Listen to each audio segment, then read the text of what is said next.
Hello there, and welcome to Life Beyond Seen, where curiosity gets comfortable and science is allowed to slow down a little.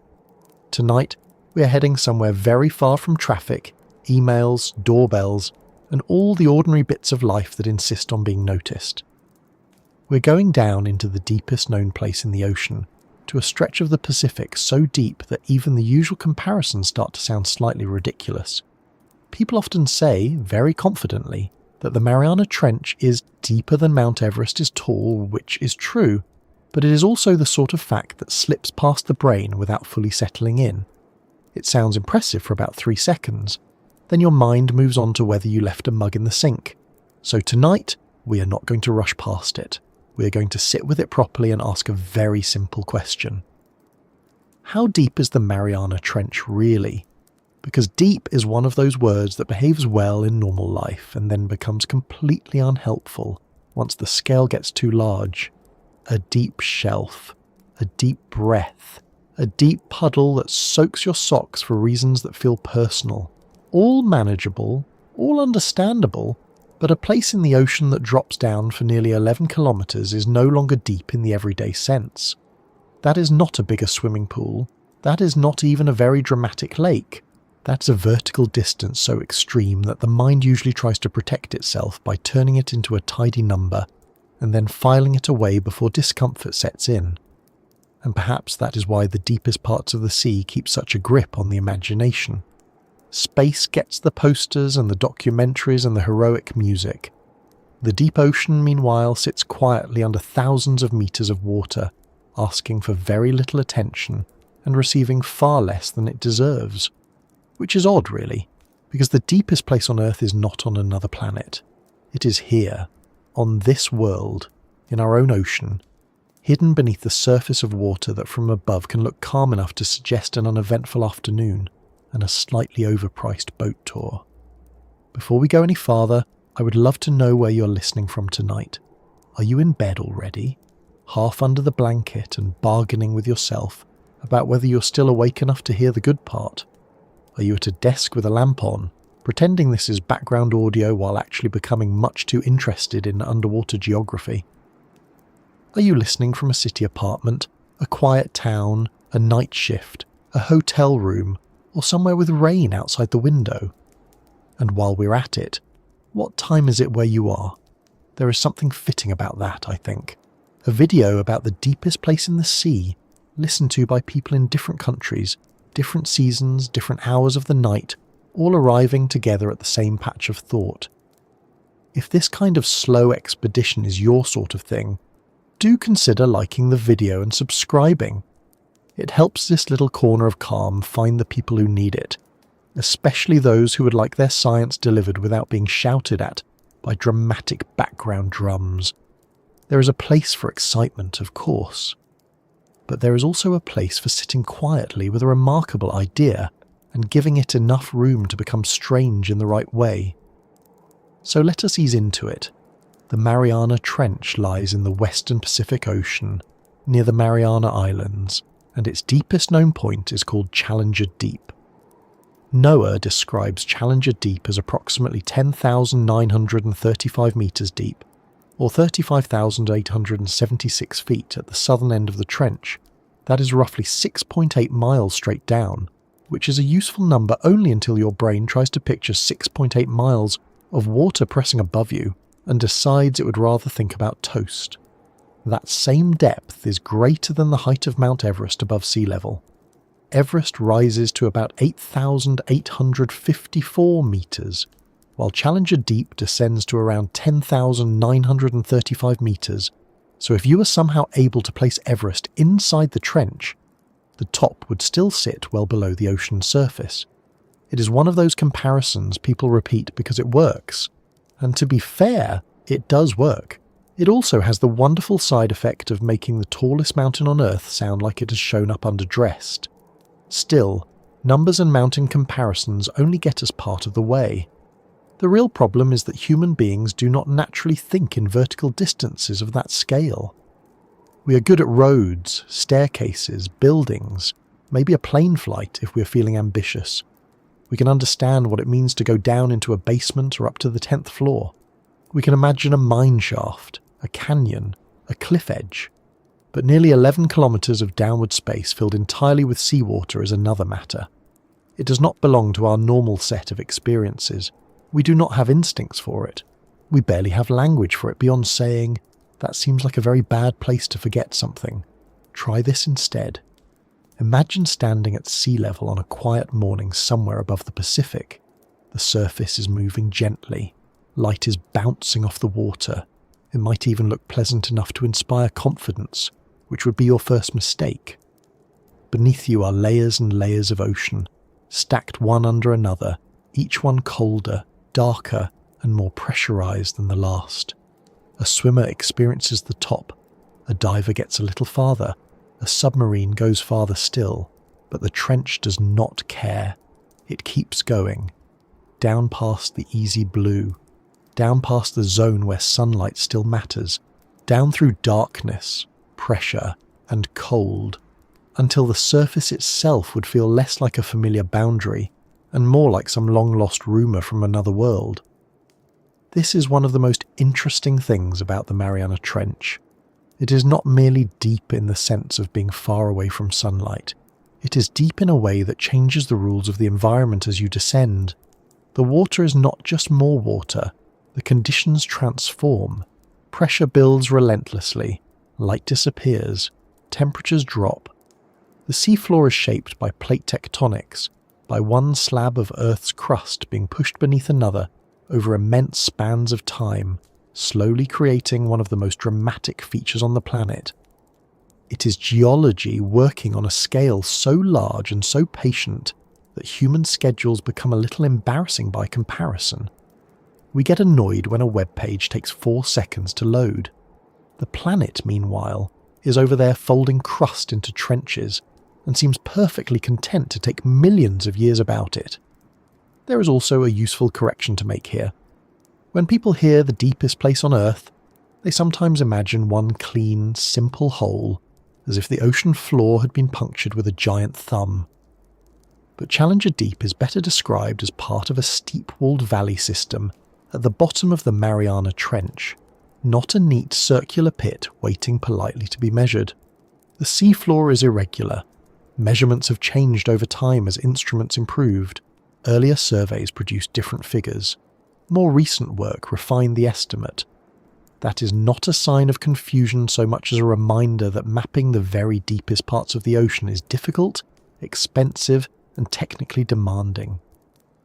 It turns out that measuring a place almost 11 kilometers under the sea is not as straightforward as measuring your living room, though I suppose that depends on your living room.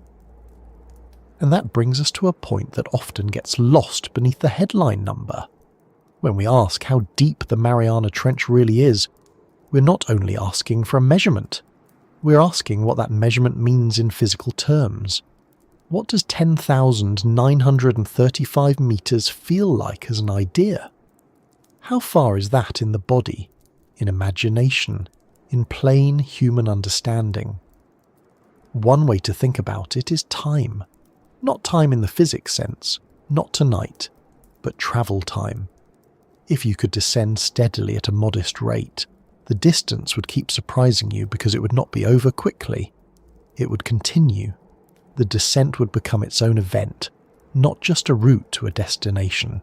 And that matters, because in most ordinary situations, depth is a quick transition.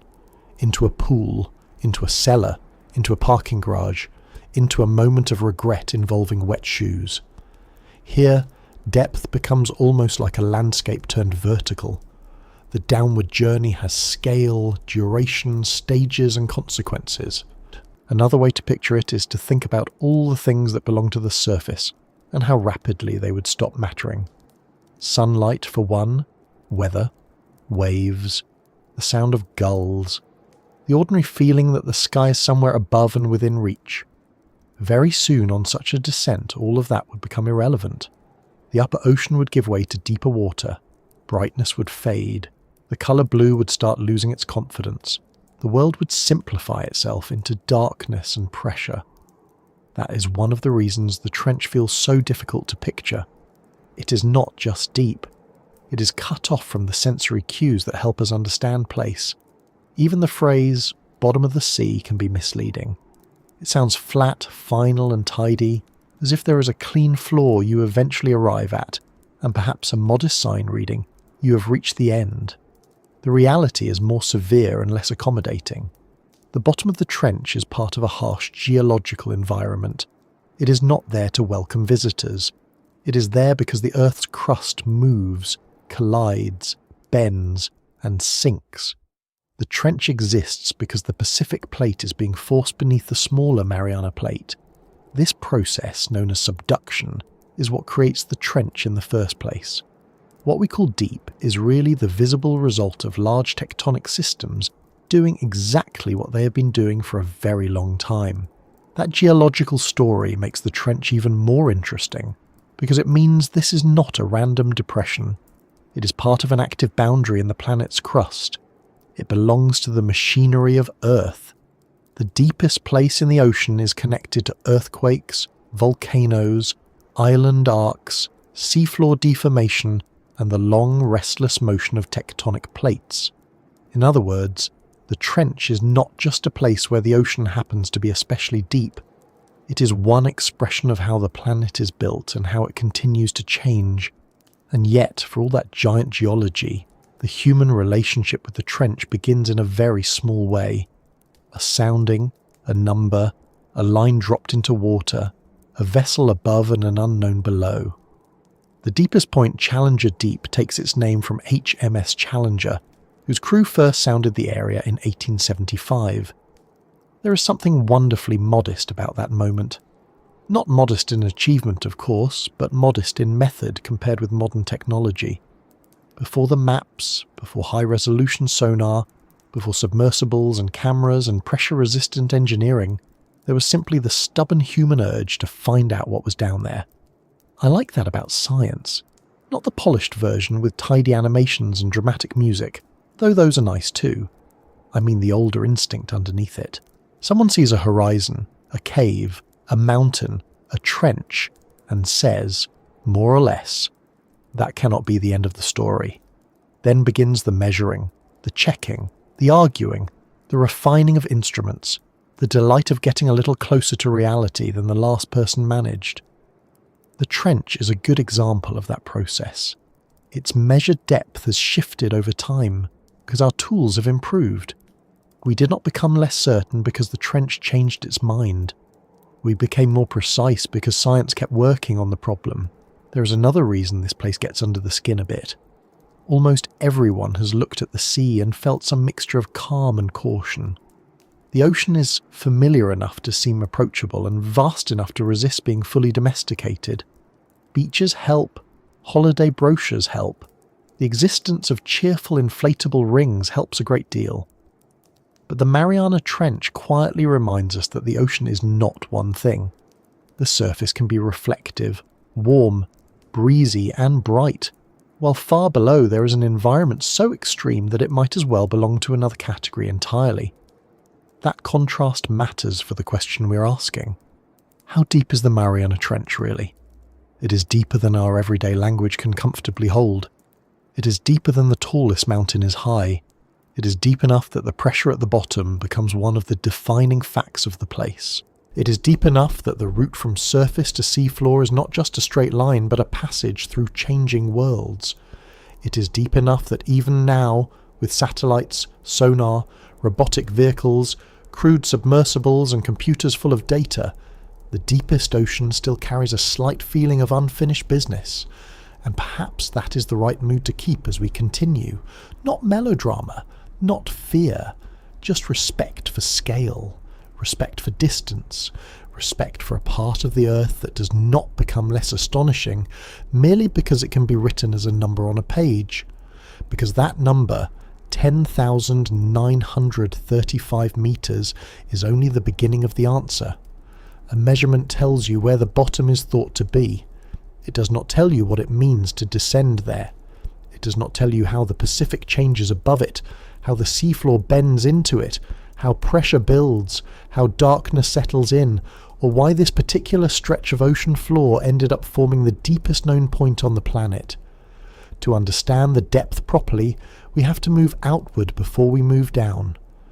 We have to look at where the trench sits in the Pacific, how the ocean around it gives almost no hint of what lies below, and how a place can look so quiet at the surface while dropping away into one of the most extreme environments on Earth.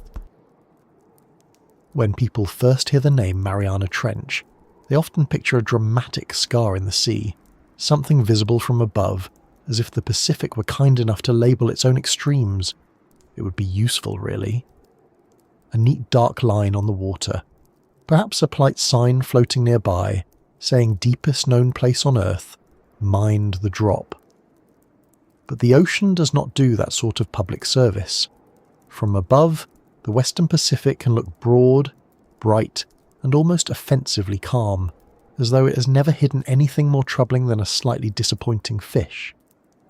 And that is part of what makes this place so strange. The deepest trench on the planet begins not with an obvious warning, but with an ordinary-looking surface and a great deal of silence underneath it. The Mariana Trench lies in the western North Pacific Ocean, mostly east and south of the Mariana Islands, and its deepest known point, Challenger Deep, is at the southern end of the trench, southwest of Guam. The trench itself stretches for more than 2,500 kilometres, or about 1,580 miles, in a broad arc with an average width of about 69 kilometres, or 43 miles. So even before we talk about how far down it goes, it helps to remember that this is not some tiny puncture in the seafloor. It is an enormous geological feature, long enough to feel more like a region than a point on a map. That matters because human beings have a strong habit of shrinking remote places in the mind. We hear a name, see a dot on a globe, and quietly turn it into something manageable. A location becomes a pin. A trench becomes a hole. A vast underwater boundary in the Pacific becomes a trivia answer. But the geography does not agree to be reduced so easily. The Mariana Trench occupies a real swathe of ocean, part of a larger system of Western Pacific trenches associated with subduction zones, where one tectonic plate is forced beneath another. In this case, the trench marks the boundary where the Pacific plate descends beneath the Philippine Sea plate. And that is where the ocean begins to feel less like scenery and more like structure. The Pacific is not just sitting there with a trench placed inside it like a crack in a table. The trench is part of how the region is built. It belongs to an active plate boundary. The Mariana Islands, which rise nearby in an arc, are not placed there by coincidence either. They are part of the same tectonic setting, linked to the forces that created the trench in the first place. Once you know that, the map changes. You stop seeing islands and water as separate things. You start seeing an entire moving system, with the ocean's surface drifting above a deep arrangement of rock, pressure and motion that has been at work for millions of years. Still, the surface gives very little away. That is one of the most unsettling and fascinating things about the Pacific in this region. If you were on a ship above the trench on a calm day, there would not necessarily be anything theatrical about it. No giant whirlpool, no permanent funnel in the sea, no dramatic downward tugging of the horizon. The water above Challenger Deep does not form a neat dip because the ocean surface is shaped far more by waves, winds, currents, and gravity than by the detailed topography of the bottom many kilometres below. The trench is there, absolutely, but the surface keeps its composure. It behaves like someone who knows an astonishing secret and sees no reason to mention it. That contrast between ordinary surface and extraordinary depth is worth sitting with for a moment, because it tells us something important about scale. In everyday life, we tend to assume the surface of things gives us a decent clue about what lies below. A dent in the ground suggests a hollow. A ridge suggests something raised. A sinkhole, to be fair, is admirably direct about the matter, but the ocean is different. Water smooths, disguises, levels, and hides. It creates a broad, visible skin over a seafloor that can vary wildly beneath it. Mountains, plains, ridges, volcanoes, trenches, all concealed below a moving sheet of light and colour. So when we talk about where the Pacific quietly falls away, we are really talking about a place where appearance and reality part company quite severely. And perhaps that is why maps of the seafloor always have such an effect on people. They reveal that the ocean is not one blank blue expanse, but a landscape. Not a poetic landscape, not some dreamy painted thing, but a physical one with hard geometry and real relief. There are continental margins, abyssal plains, underwater mountain chains, volcanic arcs, and trenches that cut down farther than most of us can comfortably imagine. Seen that way, the Mariana Trench becomes easier to place in the mind. It is not an isolated oddity. It is one feature in a global seafloor shaped by plate tectonics. It just happens to be the most extreme example we know.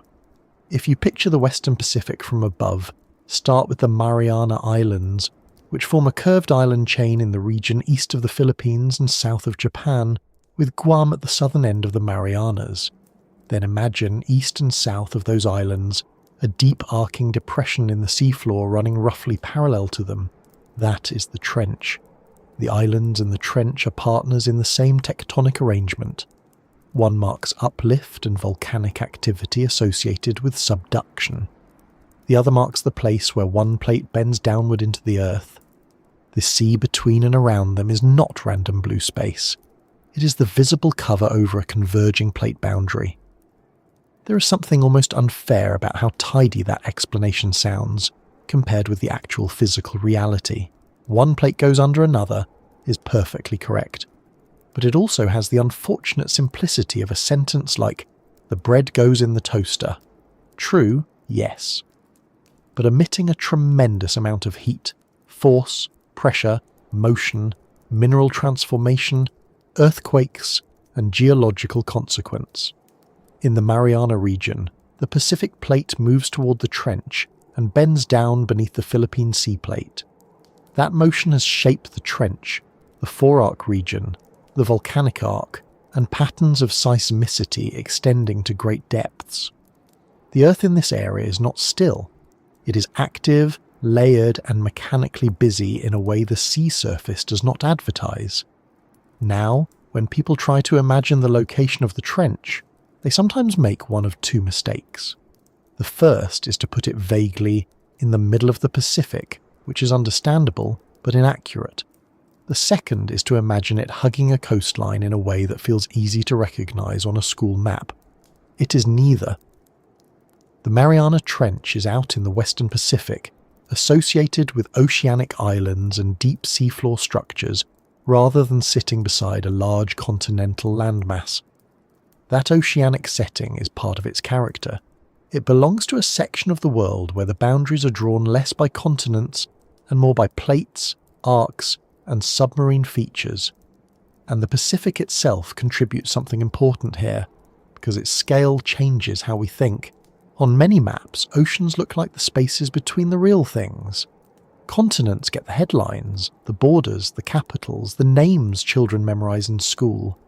Oceans are the blue parts around them. But once you spend time with a place like the Mariana Trench, that hierarchy starts to wobble a little. The Pacific is not blank space between lands. It is a vast physical domain with its own architecture. The trench is one of the clearest reminders of that. A place can be deep enough, long enough, and geologically important enough to force you to admit that the sea is not background. It is the setting, and we are the ones occasionally interrupting it with ships.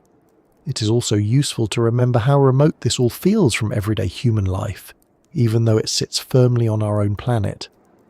Challenger Deep is roughly 200 miles, or about 322 kilometers, southwest of Guam. That is near enough to name in relation to a familiar island, but far enough to feel isolated, especially when you remember that what matters is not only the horizontal distance over the ocean, but the vertical distance down through it. A location can be near on a map and still feel inaccessible once depth enters the conversation. And then there is the simple visual fact that the Pacific above the trench is still ocean in the ordinary surface sense.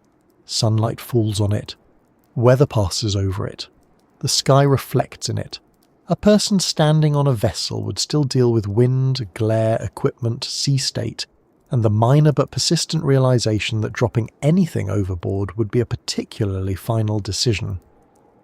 It is easy to speak of the trench as if it begins at the sea floor, but in a practical sense it begins at the surface, because that is where every journey toward it starts. You do not teleport into Challenger Deep like an especially determined fish. You begin above, on water that looks almost normal, and only then does the scale open beneath you. This is one reason the phrase, "where the Pacific quietly falls away," feels so accurate. The fall is not theatrical. It is not announced. It is not visible in the simple way cliffs are visible. It is quiet because the ocean keeps the descent hidden under a smooth face. It is quiet because the tectonic drama happens far below the level of human senses.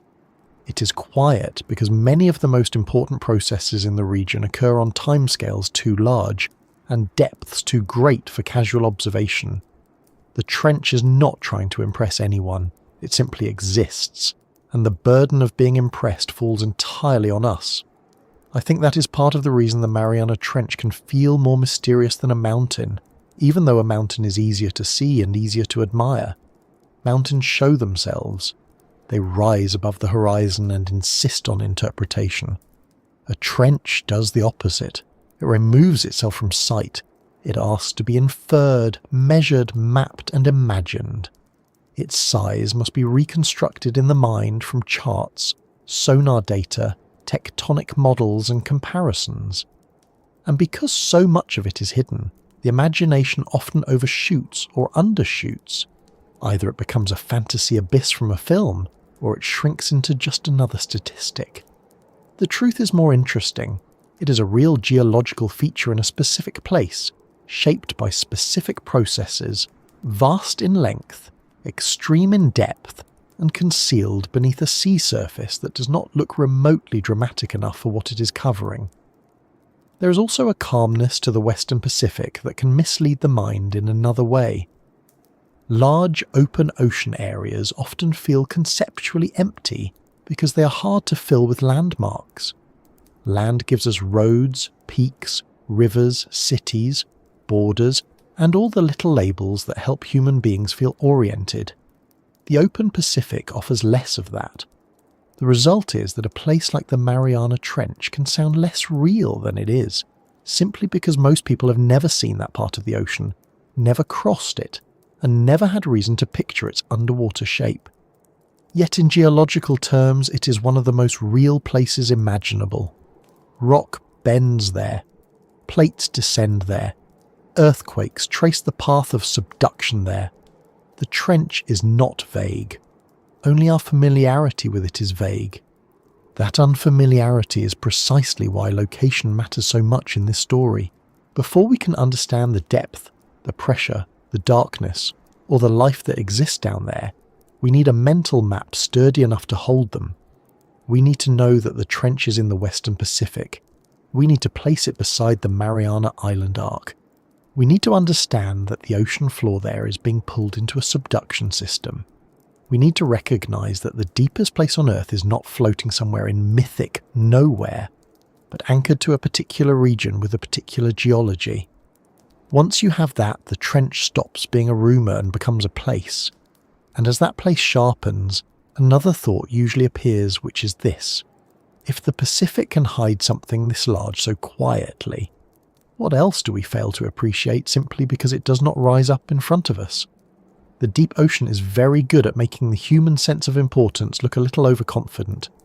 We tend to care most about what is visible, noisy, and near at hand. The trench is none of those things. It is hidden, silent at the surface, and far from most people's daily lives. Yet it is one of the most extraordinary geographical facts on the planet. There is no need to become dramatic about it. The truth is enough. Out there in the Western Pacific, east and south of the Mariana Islands, the seafloor bends downward along an immense arc created by plate convergence. Above it, the ocean surface remains composed. Around it, the map looks sparse unless you know what to look for. Beneath it, the Earth is rearranging itself in slow, relentless terms, and somewhere along that system, at its deepest known point, the bottom falls farther than any other known place beneath the sea. Once that location is clear in the mind, the next difficulty arrives almost immediately because knowing where the trench is does not yet tell you how to feel the scale of it. A point on the map can be learned in seconds. A distance of nearly 11 kilometers downward takes a bit more work. So before we sink through the dark and deal with pressure, cold, and all the other cheerful conditions waiting below, it helps to pause over the simplest question of all and ask what deep actually means when the numbers stop behaving like ordinary human measurements.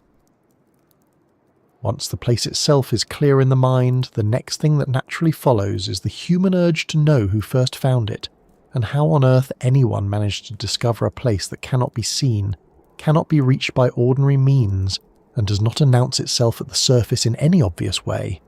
A mountain can be noticed from far off. A canyon can be walked to. A trench nearly 11 kilometers beneath the Pacific asks for a different kind of encounter. It has to be inferred. It has to be measured. It has to be pulled, very patiently, out of the dark by method rather than by sight. That is one of the first useful corrections to make. The Mariana Trench was not discovered in the simple storybook sense, where someone arrives, looks over the edge, and says they have found something remarkable. No one stood at the rim and peered into it. No one saw the whole thing at once. The trench entered human knowledge gradually, through a long chain of measurements, instruments, charts, and improving technology. It was discovered the way many hidden parts of the natural world are discovered, not with a gasp first, but with a number first. Then another number, then a better number, then a map that slowly makes the numbers mean something. The early and most important part of that story belongs to HMS Challenger, the British Royal Navy vessel that gave its name, eventually, to Challenger Deep. The Challenger expedition of 1872 to 1876 is widely regarded as the first global deep-sea oceanographic expedition. Royal Museums Greenwich notes that the expedition left Sheerness on the 7th of December 1872 under Captain George Strong Nares, with a scientific team led by Charles Wyville Thompson and a mission to study the physical, chemical and biological character of the deep sea. Over the course of more than 3.5 years, the expedition travelled about 68,890 nautical miles, carried out oceanographic work at hundreds of stations, and helped establish oceanography as a modern scientific field. That voyage matters for reasons larger than the Mariana Trench alone. Before Challenger, the deep ocean was still a place of heavy speculation. There were arguments about whether life could exist at great depth. There were incomplete ideas about what the seafloor looked like. There was still a tendency to imagine the deep ocean floor as a fairly simple, flat, or at least vaguely featureless place. Challenger helped break that illusion. Royal Museums Greenwich records that the expedition performed 374 deep-sea soundings, 255 water temperature observations, 111 dredging stations and 129 trawls, while gathering deposits, rocks, and marine specimens from the deep. Its later reports showed that the ocean floor beyond the continental shelf was not a bland expanse, but a landscape with ridges, plains, and trenches. And this is where the story becomes quietly wonderful, because the first approach to the trench now seems both heroic and almost absurdly simple. In 1875, while working in the Western Pacific, Challenger's crew took a depth sounding near the southern end of what we now call the Mariana Trench. NOAA's National Centers for Environmental Information states that the first recorded depth there was obtained by the Challenger expedition in 1875 using a weighted rope, yielding 4,475 fathoms, or 8,184 metres, equivalent to 26,850 feet. Britannica likewise describes this as the first attempt to measure the trench's great depth during the Challenger expedition, with the sounding taken near the southern end of the trench, a weighted rope, It is difficult not to pause there. Today, when people hear about measuring the deepest parts of the ocean, they imagine sonar, digital maps, pressure sensors, and polished displays full of coloured contours.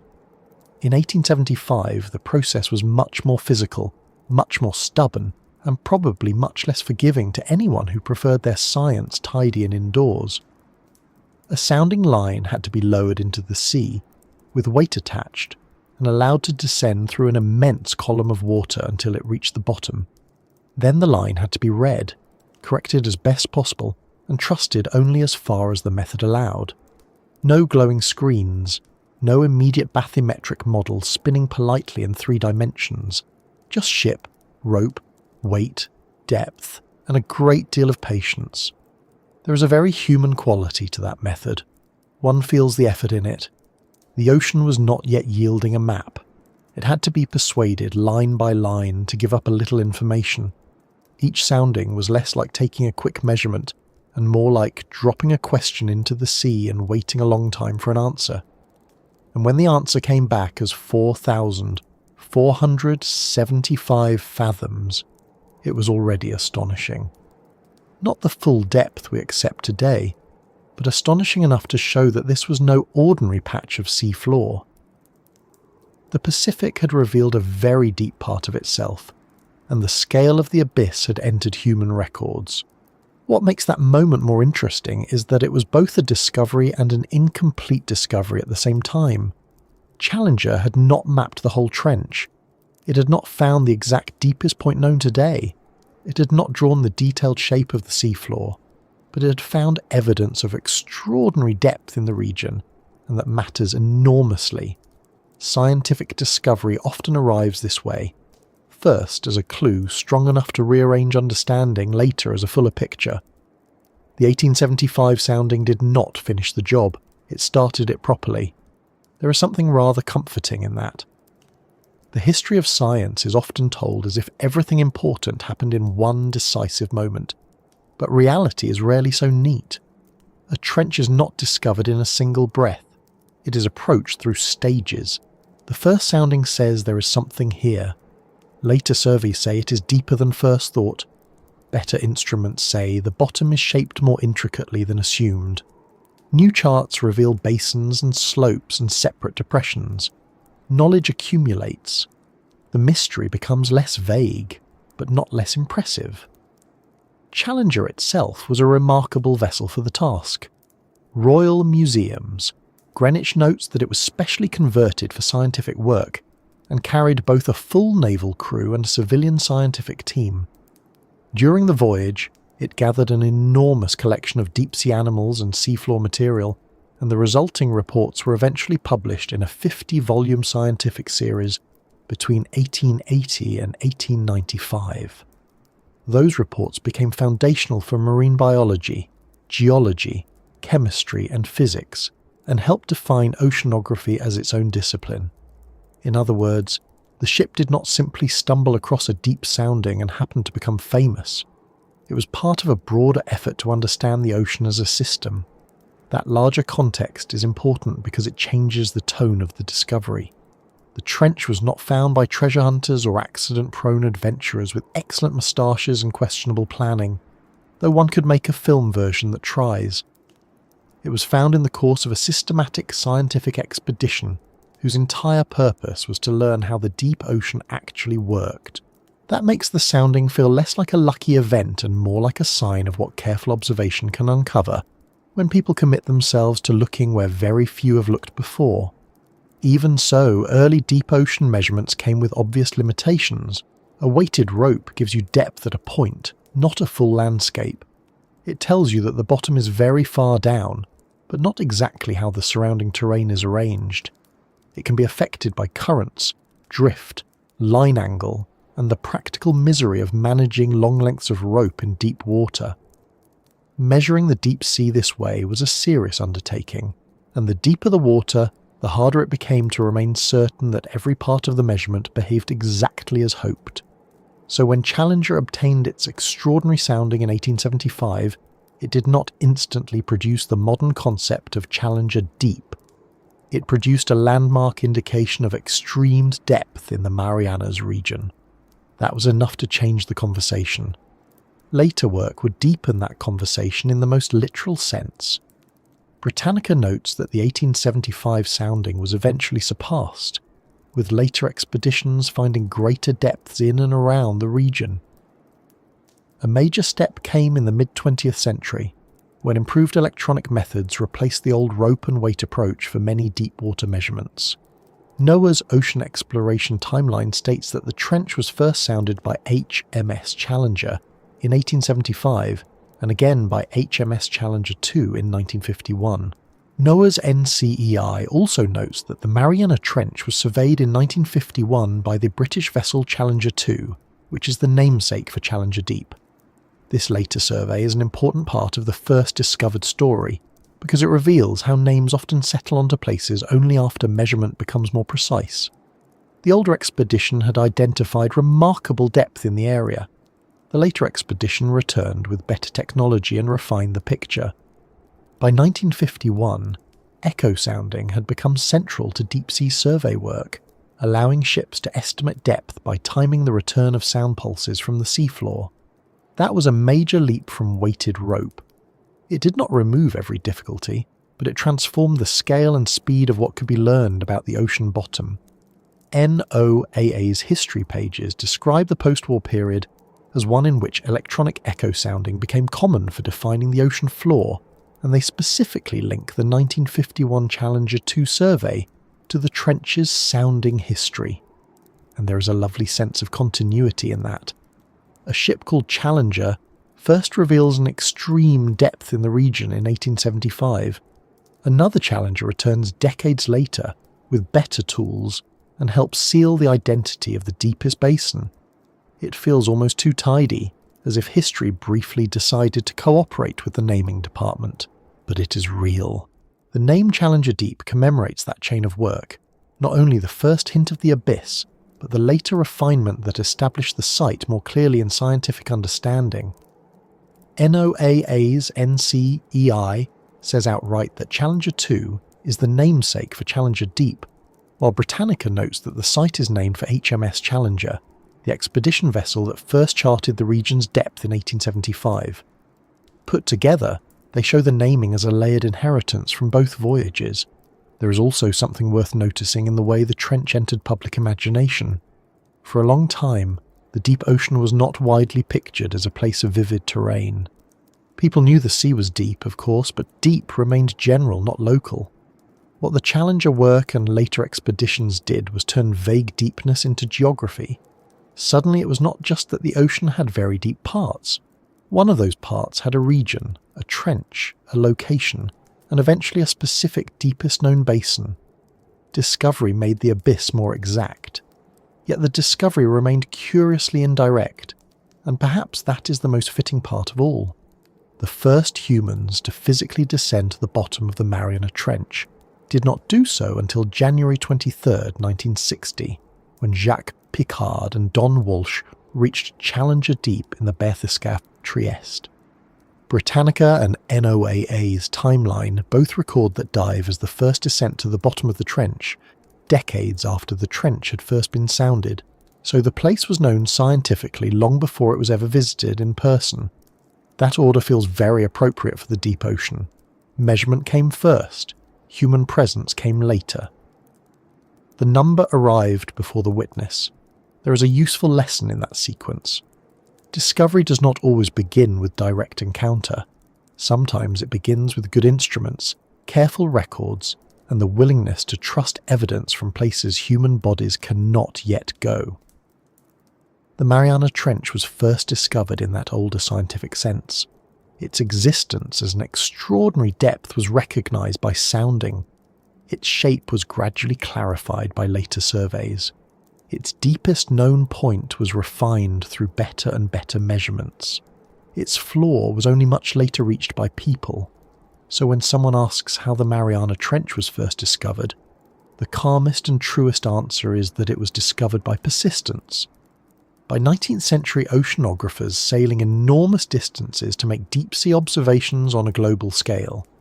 by crews lowering weighted lines into water so deep that the process itself must have felt faintly unreasonable, by later surveyors returning with electronic methods to test, improve, and sharpen what earlier expeditions had found, and by generations of researchers who accepted that the ocean floor was not a blank mystery to be admired from a distance, but a real part of Earth that could be measured carefully and known progressively. I like that this is the origin story because it keeps the trench grounded in real work rather than legend. The deepest place on Earth did not enter human awareness through a dramatic accident or a single cinematic revelation. It entered by line and lead, by chart and correction, by old ships and patient crews, by a number written down in 1875 that was startling enough to stay with science and invite a return. There is something almost humble about that beginning. The Pacific did not offer itself up all at once. It gave one measurement, then another, and made us earn the rest. And in a quiet way, that also brings us closer to the trench itself, because once you know it was discovered first as a measurement, the next step is unavoidable. A number like 4,475 fathoms was enough to shock 19th century oceanography. A modern figure around 10,935 metres is enough to impress anyone reading a fact sheet. But neither number fully lands until you stop treating depth as a statistic and start translating it into something the mind can actually hold. That is when the real difficulty begins, because deep is a very easy word to say and a very hard thing to feel once the ocean starts dropping beyond all ordinary human scale. And that is where the problem becomes much harder in a good way, because now we have to do something human beings are not naturally built to do. We have to stop treating the trench as a fact on a page and start treating it as a real physical distance. That is not as easy as it sounds.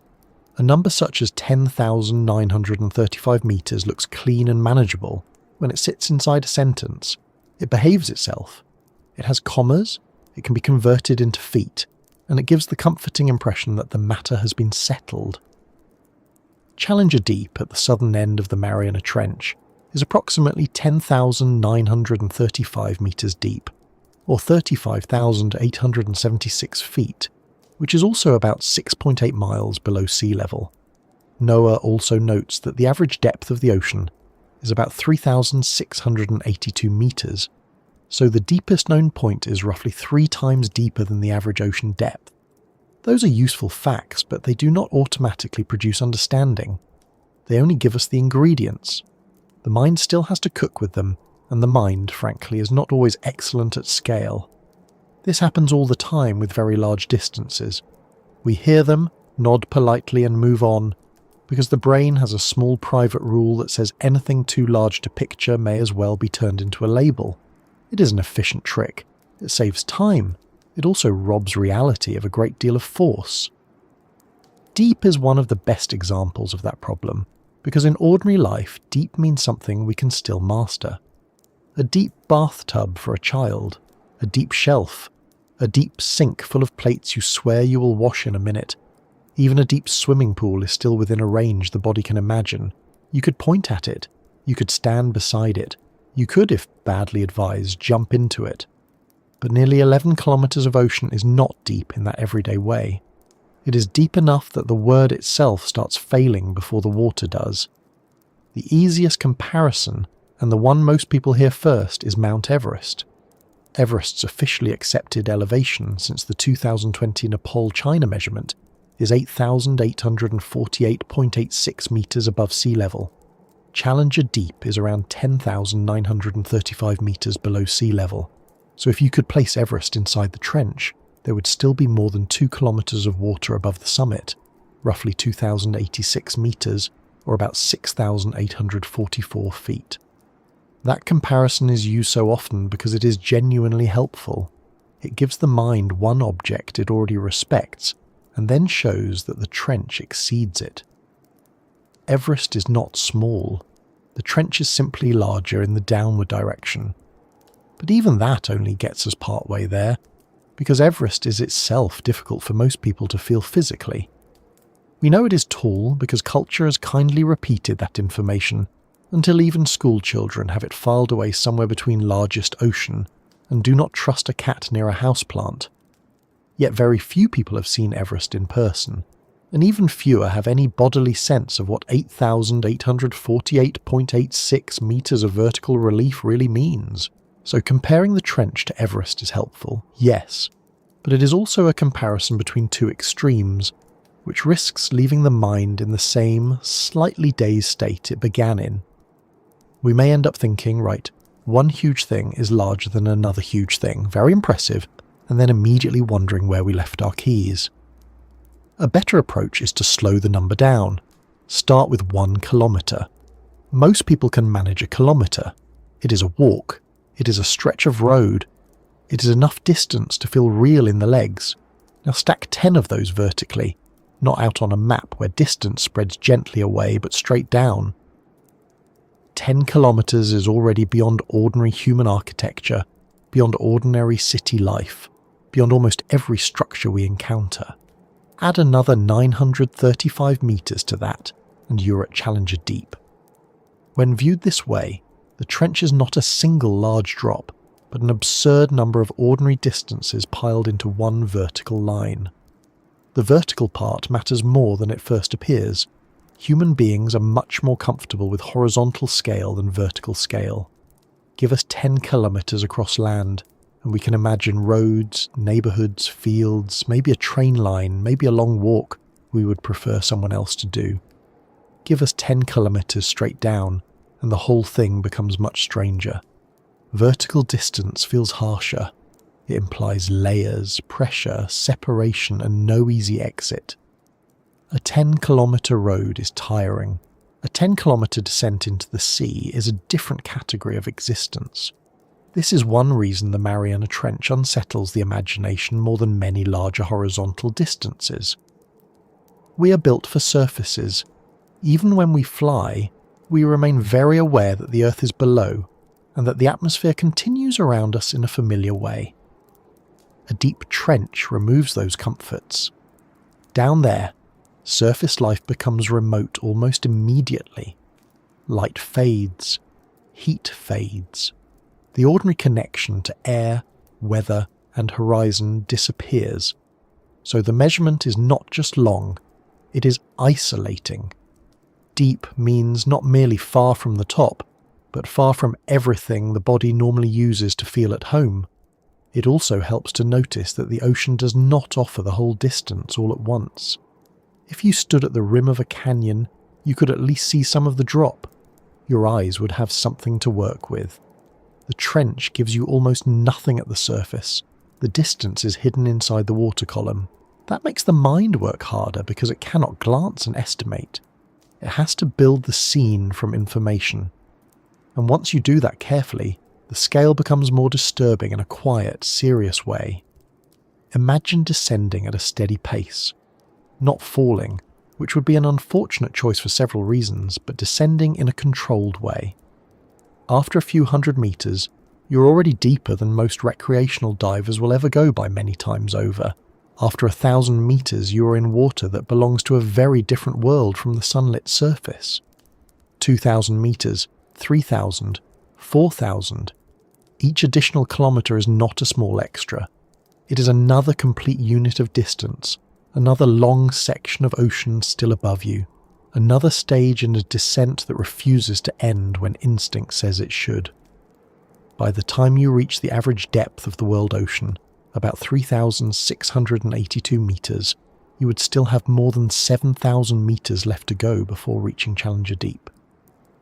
That is such a severe excess over the average that it begins to make the average ocean sound almost modest, which is unfair to the average ocean, because it is already very deep indeed. Another useful way to understand the number is to stop thinking of the trench as one destination, and think of it as many thresholds stacked together. At the top is the surface world, bright and moving.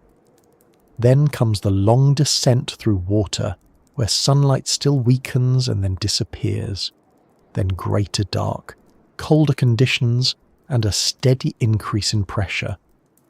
By the time you imagine reaching several kilometres down, You're already in an environment that would be impossible for unprotected human life. Yet the trench still continues much farther. This is one of the real answers to our question: how deep is deep, really? Deep is the point at which one environment has already become extreme and then keeps going for kilometres more. There is also a language problem tucked inside all this. We use one word, deep, for a very wide range of situations. A deep draw and the deepest point in the ocean are not really using the same concept in any satisfying way. The word survives only because language likes recycling. It would be more honest if we had ordinary deep, difficult deep, and absolutely unreasonable deep. Challenger deep belongs in that last category. The same is true of our use of down. Down from a chair is one thing. Down through nearly 11 kilometres of seawater is something else entirely. Language does its best, but you can hear it running out of grip. And then there is the matter of pressure, which is where the depth becomes more than distance and turns into force. At sea level, we already live under atmospheric pressure, and because it's familiar, we ignore it. Water, however, is much denser than air, and with every descent in the ocean, the pressure rises. NOAA notes that pressure increases by about 1 atmosphere for every 10 metres of depth. Near the bottom of Challenger Deep, pressure is more than 1,000 times the standard atmospheric pressure at sea level. That means the depth is not just a long stretch of water, it is a long stretch of water whose weight becomes one of the defining realities of the place. Deep, in this sense, means a distance that presses. That is worth letting settle for a moment, because it changes the emotional meaning of the number. If the trench were an empty shaft, the scale would be one kind of impressive. But it is not empty. It is full of water, and water is heavy. Every metre adds more of it above you. By the bottom, the weight is so immense that any vehicle designed to survive there must be engineered with extraordinary care. Submersibles that travel to Challenger Deep are not simply boats that decided to become ambitious. They are pressure-resistant machines built for conditions that would destroy ordinary structures very quickly. So when we ask how deep deep really is, part of the answer is that deep is the point where engineering has to start negotiating with physics very seriously. Still, even pressure can become another statistic if we're not careful. More than 1,000 atmospheres sounds dramatic, which is nice, but it can still slide past the mind. The body understands this better through consequence. No unprotected person could simply go there. No everyday object is meant for it. The bottom of the trench is not a place you visit casually, nor one you reach by extending familiar habits of diving a bit farther. It is a place that requires specialised design, planning, materials, and risk tolerance. It is not the deep end of anything. It is a separate realm. Distance also behaves differently when you cannot see the destination. On land, even a long road can be softened by landmarks. A building in the distance, a bend, a hill, a service station with disappointing sandwiches. The trench offers none of that in the usual visual sense. It is a hidden depth. The destination is not seen, it is instrumentally known. That changes how the mind handles the journey. Each kilometre remains abstract until you consciously translate it, and this is why people keep reaching for comparisons. Everest, miles, airliners, buildings.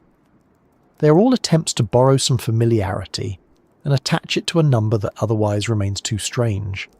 There is no shame in that. Comparisons are one of the main ways human beings think.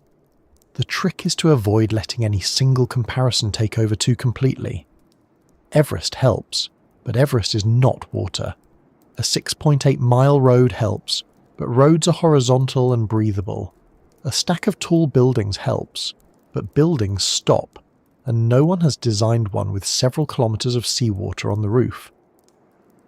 The trench keeps defeating analogies because it is not just far down. It is far down in a medium that transforms the entire meaning of being there. And perhaps this is the most honest answer we can give. Deep, at the scale of the Mariana Trench, means a place where ordinary mental shortcuts stop working.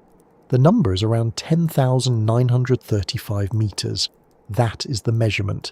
It is about 35,876 feet. It is about 6.8 miles. It is deeper than Mount Everest is high by a little more than 2 kilometres. It lies nearly 3 times deeper than the average ocean depth. Those are the facts. But what those facts amount to, when translated into human terms, is a distance that feels excessive in every direction the mind tries to approach it. It is excessive as geography, because it is a real part of Earth falling away farther than any other known part of the ocean floor. It is excessive as travel, because the descent takes you through one environment and then another, with no quick arrival. It is excessive as pressure, because the depth turns water into a crushing force. It is excessive as imagination, because the surface above remains calm while the scale below becomes almost unreasonable. And it is excessive as perspective, because once you have honestly tried to picture it, many other measurements begin to look smaller than they used to. That, I think, is why the trench lingers in people's minds. Not only because it is the deepest known place, but because it exposes a weakness in our normal way of understanding the world. We think we know what deep means. Then the Mariana Trench arrives and politely informs us that we know what deep means only up to a point. Beyond that point, we need better comparisons, more patience, and a willingness to admit that a simple word has been carrying far too much responsibility. So if someone asks again, how deep is deep, really? The calm answer is this: it is deep enough that the tallest mountain on Earth would still drown beneath the surface. Deep enough that average ocean depth starts to look like a halfway mark. Deep enough that the descent stops feeling like a trip and starts feeling like a series of worlds stacked underneath one another. Deep enough that pressure itself becomes one of the main characters. Deep enough that no single analogy survives for long. And once the distance is felt that way, as something layered rather than merely large, the next step is almost unavoidable. Because to understand the trench properly, we now have to follow that descent through the ocean's hidden zones and see what changes as the water closes in above. To make the depth feel real, it helps to stop looking only at the number and start moving through the water itself, because the Mariana Trench is not simply a bottom waiting at the end of a single drop. It sits beneath a sequence of ocean layers, each with its own light, temperature, pressure, and living conditions. Oceanographers commonly divide the open ocean water column into 5 main depth zones: the epipelagic from the surface to 200 metres, the mesopelagic from 200 to 1,000 metres, the bathypelagic from 1,000 to 4,000 metres, the abyssopelagic from 4,000 to 6,000 metres, and the Hadal zone below 6,000 metres, which includes the deep ocean trenches such as the Mariana. NOAA and WHOI both use this general 5-zone framework, while NOAA also describes the upper ocean in terms of light as the euphotic, dysphotic, and aphotic zones. That matters because going to the bottom can sound like one act when it's really a long passage through different environments stacked on top of one another. You do not leave the surface and immediately enter the Hadal Trench world. You pass through a sequence. The surface layer still belongs to weather, waves, and sunlight. Farther down, the sea becomes dimmer, colder, and more dependent on what drifts from above. Below that, darkness becomes total. Then come the deep waters where the trench is no longer just far below you but physically nearby, in the same general depth range. And only after that do you enter the Hadal depths where trenches begin. In plain terms, the Mariana Trench is not hiding under one curtain, it is hiding under several.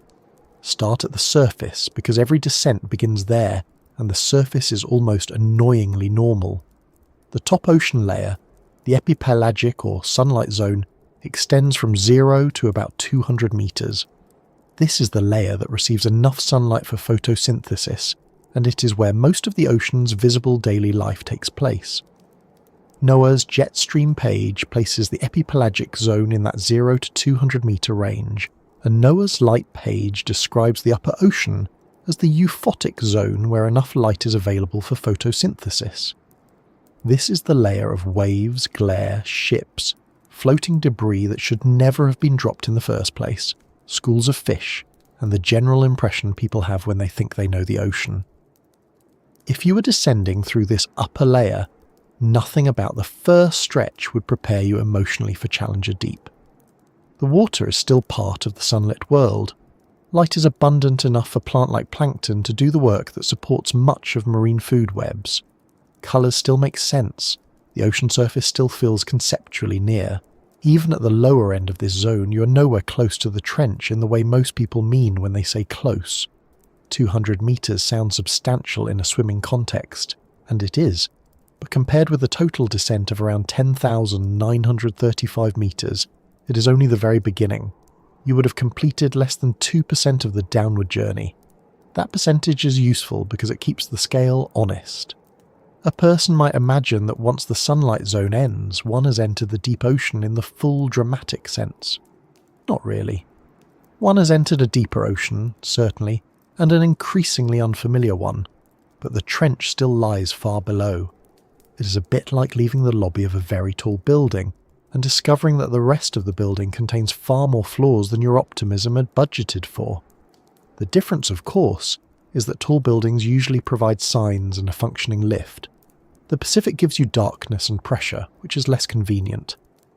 Once you pass below about 200 metres, you enter the Mesopelagic, often called the twilight zone, which extends down to around 1,000 metres. NOAA, WHOI, and the Smithsonian all describe this as a dim layer where some light still penetrates, but not enough for photosynthesis.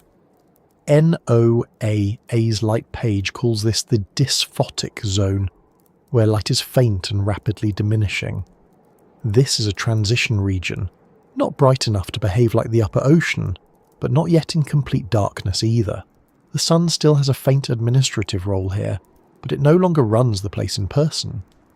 The twilight zone is one of the most interesting parts of the descent, because it is familiar enough to retain some connection to the surface, and strange enough to feel like the rules are changing. Shapes become less clear. Colours begin to lose their ordinary behaviour because water absorbs longer wavelengths first, with reds, oranges, and yellows disappearing sooner than blue. WHOI notes that by around 1,000 metres, even the faintest natural light has been extinguished. So this middle band is a region of fading information. Vision still exists, but it becomes less reliable. The water is no longer bright habitat but dim passage. It feels less like a place for casual presence, and more like a place you pass through carefully, preferably in something engineered by experts. A great deal of life is still active here, which is worth remembering because the ocean does not become empty just because it becomes dark. Mesopelagic species include fishes and invertebrates, adapted to limited light, and many organisms perform daily vertical migrations, rising towards shallower waters at night to feed and returning downward by day. Oceana notes that many mesopelagic fishes and invertebrates migrate upward under cover of darkness, and the Smithsonian describes the deep sea more generally as a zone where the movement of food and life is tied strongly to what arrives from above. So even here, far below the bright surface, the upper ocean still exerts influence. By the time you reach 1,000 metres, the last sunlight is effectively gone, and you cross into the Bathypelagic, often called the midnight zone. WHOI describes this zone as extending from about 1,000 to 4,000 metres in perpetual darkness, and NOAA places the Bathypelagic in the same broad range within the Aphotic zone. This is a major threshold. At this point the sea is no longer dim in a familiar sense. It is dark in a complete sense. Day and night at the surface still happen, of course, but they no longer matter here in the direct visual way they do above. The water below this line does not care whether the sky is sunny, cloudy, or full of stars. There is something useful about taking this stage slowly, because the midnight zone often gets flattened in the imagination into a general deep sea blur, when in fact it already spans an enormous vertical distance. From 1,000 to 4,000 metres is 3 full kilometres of ocean. That is a long journey in complete darkness before you even arrive at the abyssal range, and much longer before you reach the Hadal Trench world. In other words, the Mariana Trench does not begin where darkness begins. Darkness arrives thousands of metres earlier and then accompanies you the rest of the way. That detail alone says a lot about the scale involved.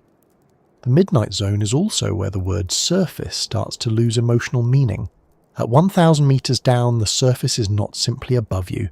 It has become remote. Weather still happens up there. Wind still moves the water at the top. Clouds still come and go.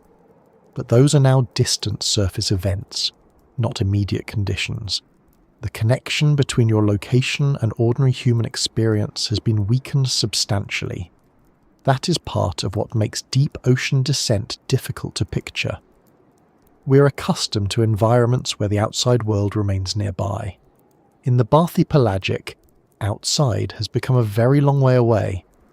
At the lower end of this zone, around 4,000 meters, many parts of the open ocean begin to meet the seafloor, but not the Mariana Trench. NOAA's aphotic zone framework places the abyssopelagic, or abyssal zone, below the bathypelagic, from about 4,000 to 6,000 meters, while the NSF describes the abyssal zone as completely devoid of sunlight and reaching depths of roughly 3,000 to 6,500 meters, covering about half the planet. This is the range associated with broad abyssal plains in many ocean basins. If the ocean were an office building, most of the ordinary deep sea floor would end somewhere around here, which is not comforting because ordinary deep sea floor is still about 4 to 6 kilometers down in complete darkness. This is the point where the Mariana Trench begins to distinguish itself sharply from most of the rest of the ocean. Much of the global seafloor lies within abyssal depths, but trenches go deeper.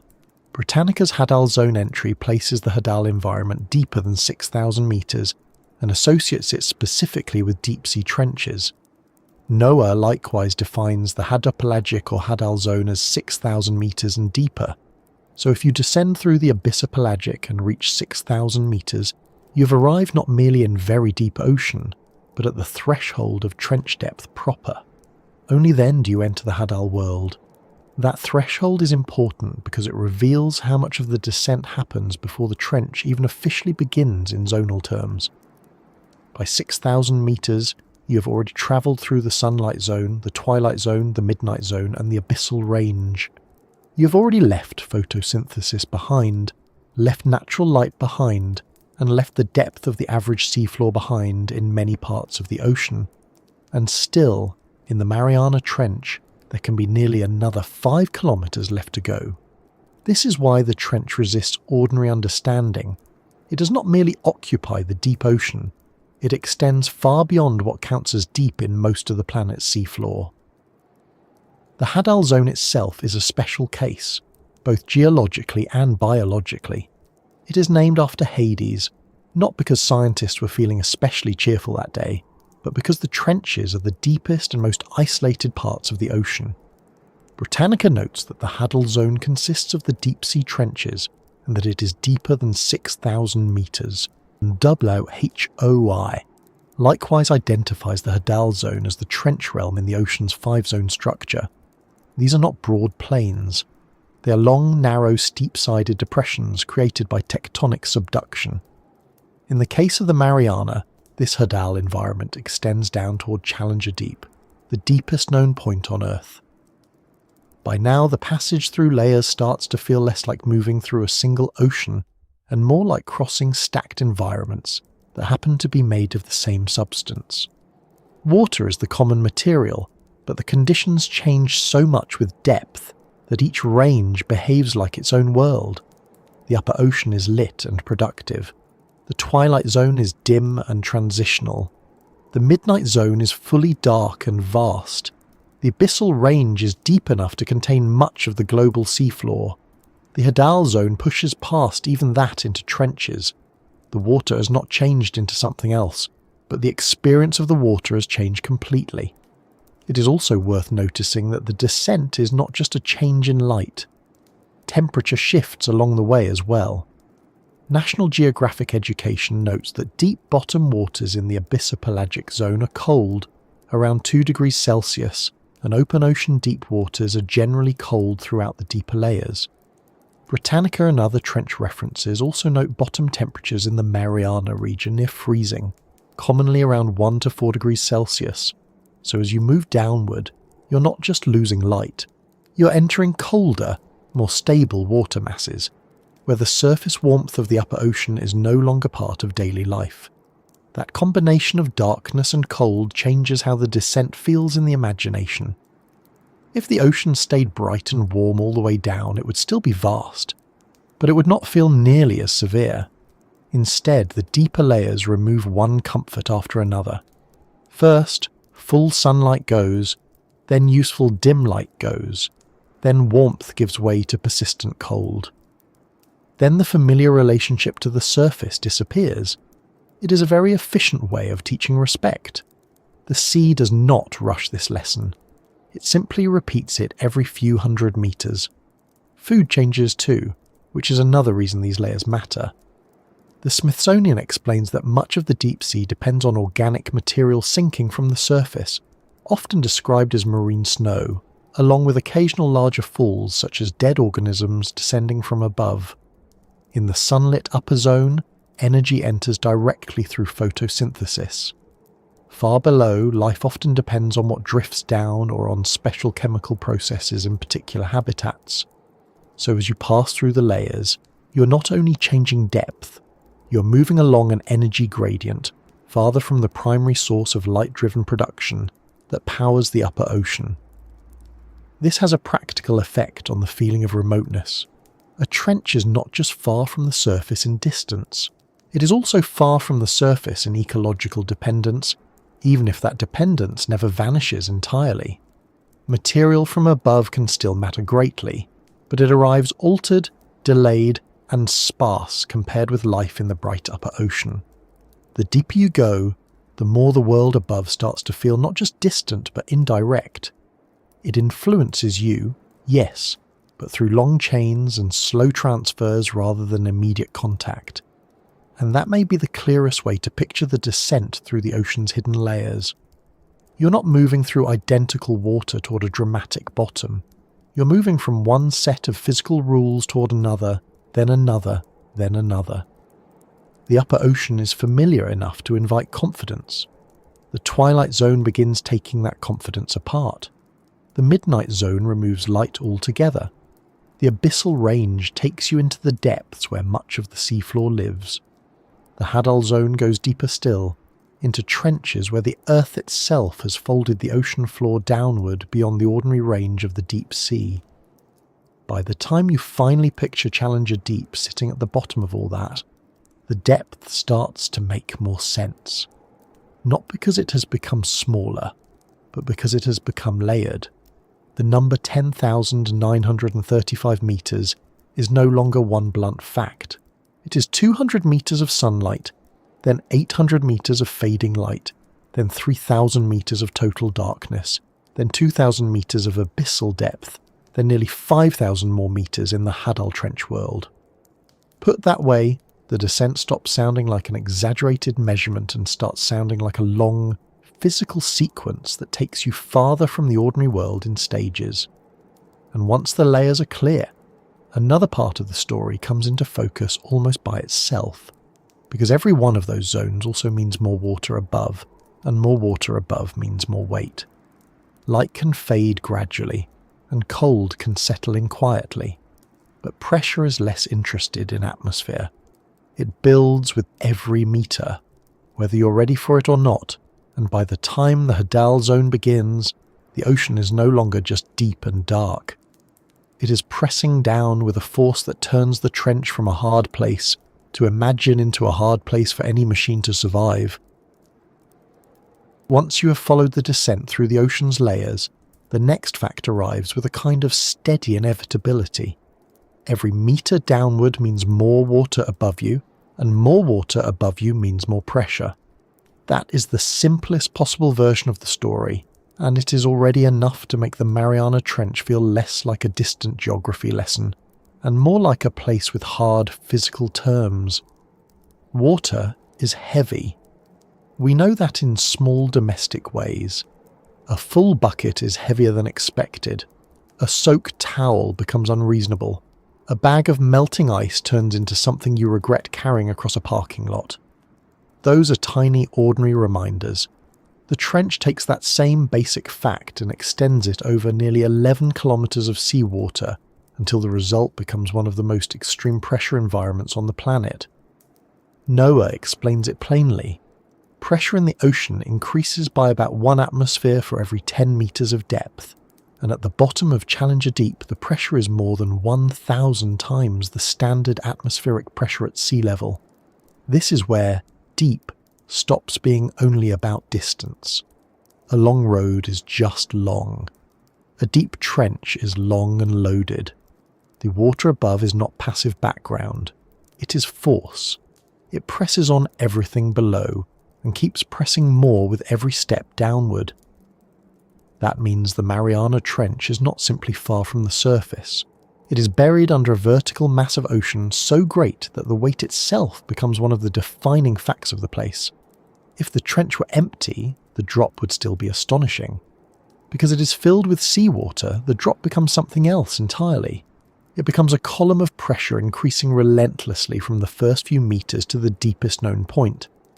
At sea level, we live under about 1 atmosphere of pressure and almost never think about it. The air above us is already pressing down, but because we have spent our entire lives in that condition, it feels ordinary enough to ignore. Add water though, and the numbers change very quickly, because water is much denser than air. NOAA's Ocean Facts page notes the rough rule that pressure increases by 1 atmosphere every 10 meters in seawater. That means at 10 meters depth, you experience about 2 atmospheres total, at 20 meters about 3, and so on. It sounds almost tidy at first, like a rule simple enough to be reassuring.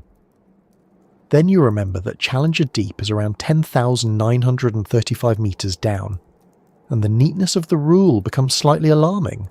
By the bottom of Challenger Deep, the pressure is commonly described as around 1,086 to 1,100 bars, or more than 15,000 pounds per square inch, depending on the exact depth estimate and local seawater conditions.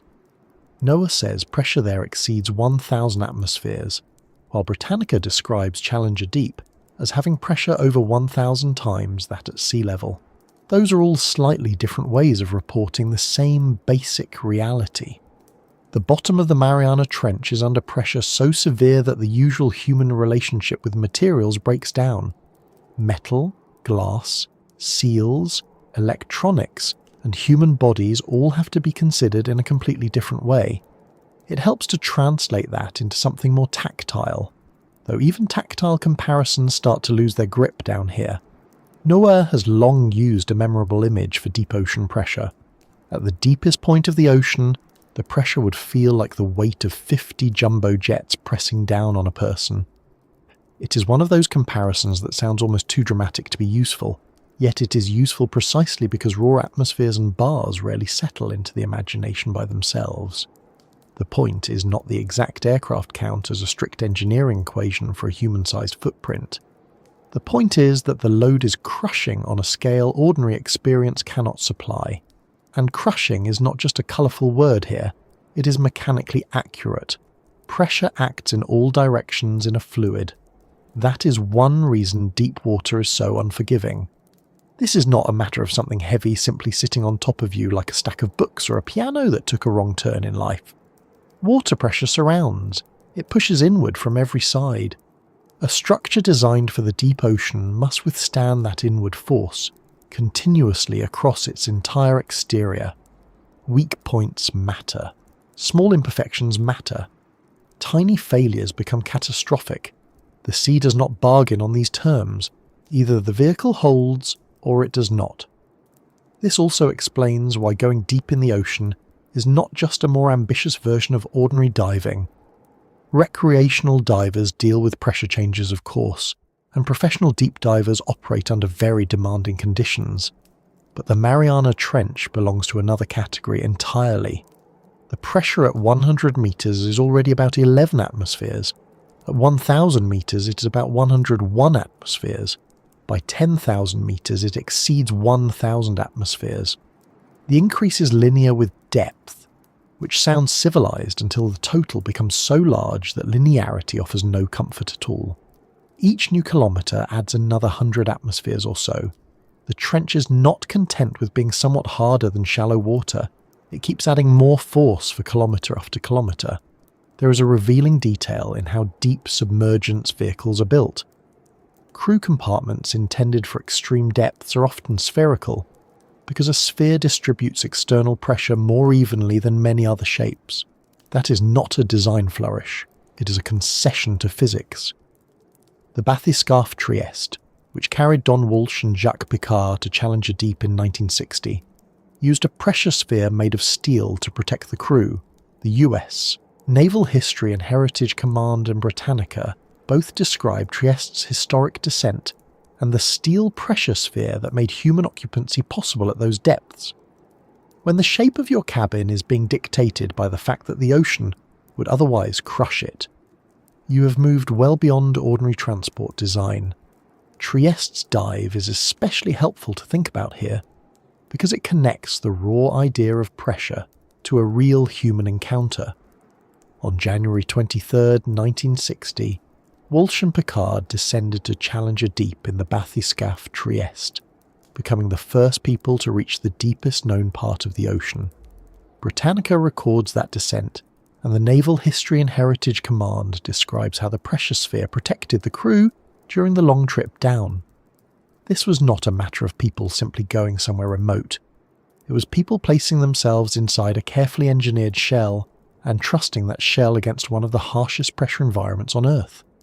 The reports from that dive have a sobering quality, partly because the conditions were so severe, and partly because the vehicle itself reminded them of those conditions. During Trieste's descent, there was a loud cracking sound from an outer plexiglass window component, which did not compromise the pressure sphere but made the danger of the environment impossible to ignore. Smithsonian Magazine recounts that incident in its history of the dive. It is one thing to understand pressure mathematically. It is another to be sitting inside a deep diving craft and hear a sound that makes you suddenly very interested in material science. And that is the real psychological power of pressure in this story. Darkness is eerie. Cold is severe. Distance is impressive. Pressure is non-negotiable. It turns the trench from a place that is merely hard to imagine into a place that actively resists being entered. You can look at photographs of mountains and understand that they are dangerous while still recognizing paths, slopes, weather windows, and bodily effort as part of the equation. In the Mariana Trench, bodily effort is not the issue. Human toughness is not the issue. The issue is whether matter arranged by engineers can stand between a human being and a surrounding fluid that wants to compress everything. That is why pressure deserves to be treated as more than one fact among many. It reorganizes the rest of the descent. Light fades gradually, but pressure builds immediately. From the very first meters downward, it starts increasing, and it never pauses. By 200 meters, the lower edge of the sunlight zone, you're already dealing with around 21 atmospheres of total pressure. By 1,000 meters, where the midnight zone begins, you are around 101 atmospheres. By 4,000 meters, in abyssal depths, around 401 atmospheres. By 6,000 meters, where the Hadal trench well begins, around 601 atmospheres. And Challenger Deep continues several thousand meters beyond even that. This is useful because it shows that the Hadal zone is not merely deep in some vague sense. It begins only after pressure has already reached levels that would obliterate ordinary vehicles and make ordinary diving equipment laughably inadequate. The ocean also has a way of making pressure feel conceptually simple and physically impossible at the same time. 1 atmosphere every 10 meters is a sentence a child could understand. Yet the consequences of extending that sentence to nearly 11,000 meters are so severe that they require specialized metallurgy, pressure balance systems, syntactic foam, thick viewports, or non-viewed instrument housings, and meticulous testing. NOAAs, Ocean Exploration Materials and Histories of Deep Submergence Technology, repeatedly stress that trench exploration depends on specially designed craft and instruments built to survive extreme hydrostatic pressure. The rule is simple. Surviving the rule is not. Water's crushing force also changes the way life and geology behave at the bottom. Organisms that live in Hadal environments are adapted to those conditions in ways surface creatures are not. Their cell membranes, proteins, and metabolic strategies have to function under immense pressure. The deep seafloor sediments and trench walls likewise exist under conditions that influence compaction, chemistry, and biological processes. NOAA and the Smithsonian both describe Hadal and deep-sea life as pressure-adapted, reminding us that the trench is not empty simply because it is severe. Life does not ignore pressure, it evolves around it. Still, from a human point of view, pressure remains the main reason the trench feels inaccessible. Distance alone is not enough to explain that feeling. After all, human beings travel great distances horizontally all the time. Even altitude, though dangerous in its own ways, has yielded to aviation and mountaineering. Pressure underwater is different because the medium itself becomes hostile. In air, higher altitude usually means less pressure. In water, deeper means more, and not a little more, but vastly more. The environment hardens as you enter it. The ocean does not merely hide the trench, it guards it with physics. There is also a certain unfairness in how quietly all this is hidden from view. The Pacific surface above the trench can look calm, bright, even welcoming.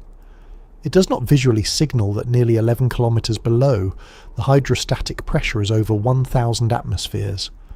If the sea behaved like a transparent machine diagram, perhaps people would spend less time underestimating it. Instead, it presents a reflective skin to the sky and keeps the crushing mathematics out of sight. That gap between appearance and reality is one of the most striking features of the deep ocean generally, and the trench specifically. And because the pressure is so large, even tiny acts of design become meaningful. A cable, a seal, a battery housing, a camera case, a manipulator arm, a sample container, a window, a weld. At the surface, these are components.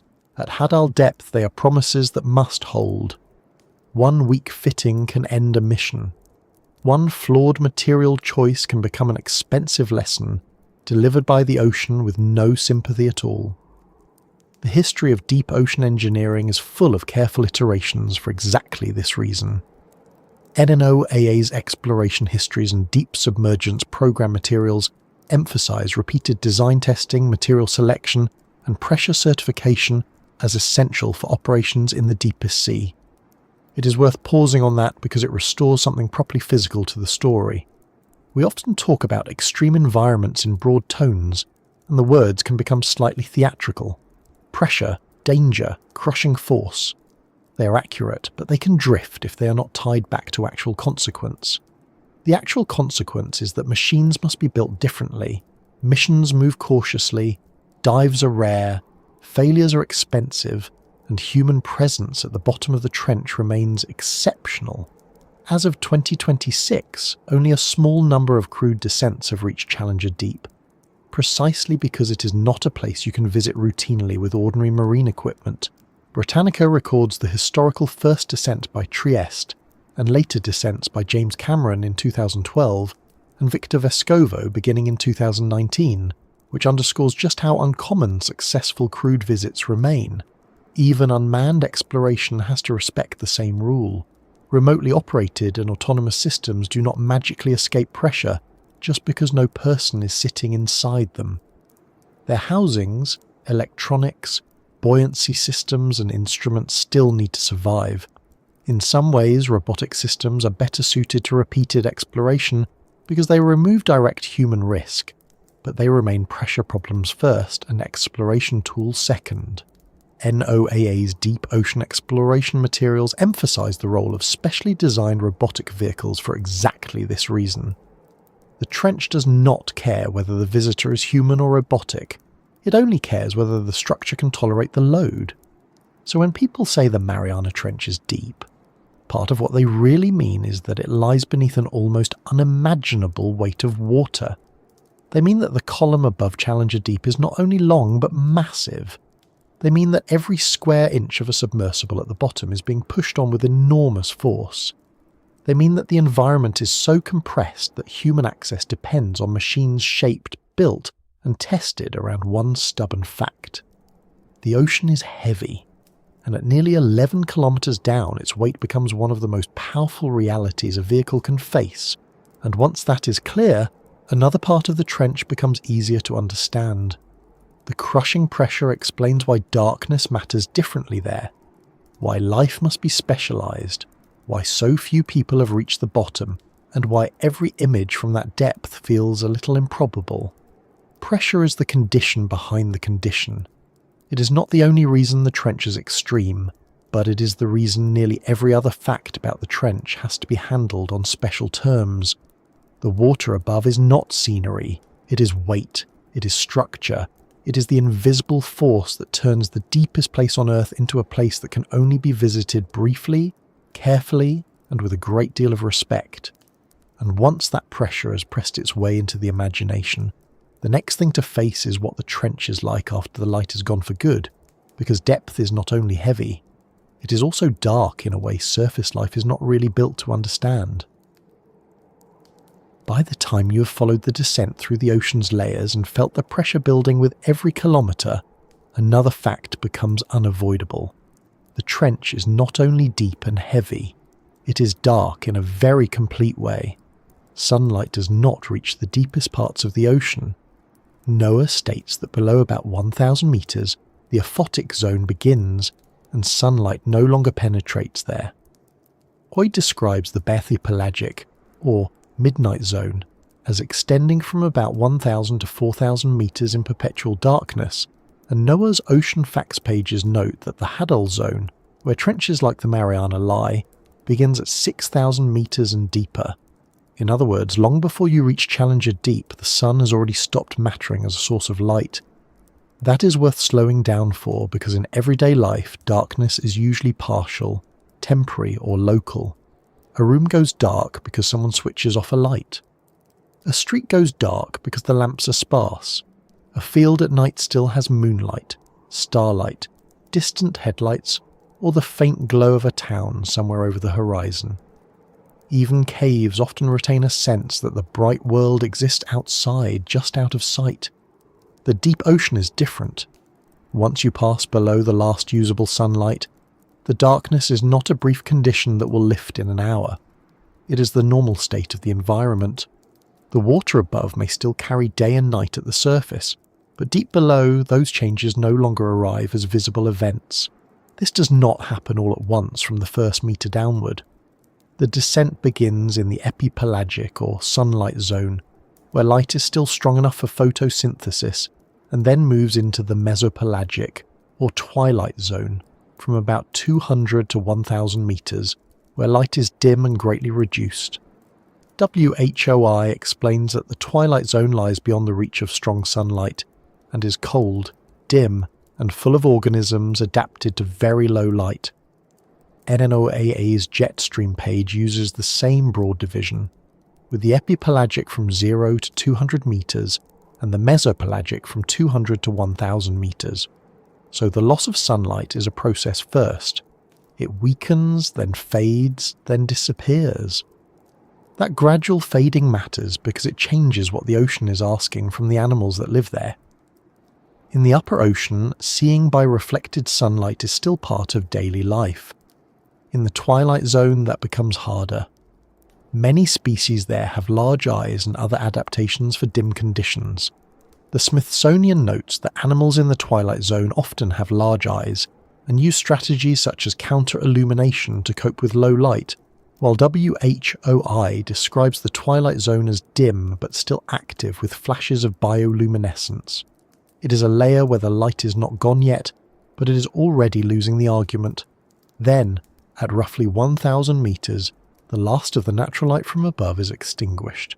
WHO says that by about 1,000 metres, even the faintest light has disappeared, leaving deep waters in perpetual darkness. NOAA states plainly that the aphotic zone below 1,000 metres is bathed in darkness. This means the Mariana Trench does not simply lie in darkness. It lies thousands upon thousands of metres beneath the point where sunlight ends. The darkness is not a thin layer draped over the trench. It is an enormous vertical world that begins far above it and continues all the way down. That is one of the reasons the deeper sea feels so hard to picture. Human beings are surface animals. We rely on light for almost everything we do, and our language reflects that. We talk about seeing clearly, shedding light on something, and keeping things in view. Remove light entirely and the environment changes at a basic level. Direction is harder to sense. Distances are harder to judge. Shapes no longer present themselves unless something creates light or carries it in. In the trench, darkness is not a mood. It is a physical condition with practical consequences for movement, feeding, communication, and survival. There is also a useful correction to make here. Complete darkness does not mean the deep ocean is visually empty in an absolute sense. It means there is no sunlight. The sea below about 1,000 meters still contains light, but that light is made by living things. NOAA Ocean Explorer notes that the only light available at those depths is generated by organisms, and WHOI says that if you could look into the deep ocean, it might resemble a night sky, because many animals produce their own light. This is where the story becomes especially interesting, because a world without sunlight is not necessarily a world without visible signals. It is a world where life has had to invent its own lighting system. Bioluminescence is one of the most important features of the dark ocean. WHOI explains that many fish, squid, shrimp, jellyfish and other marine organisms can produce light.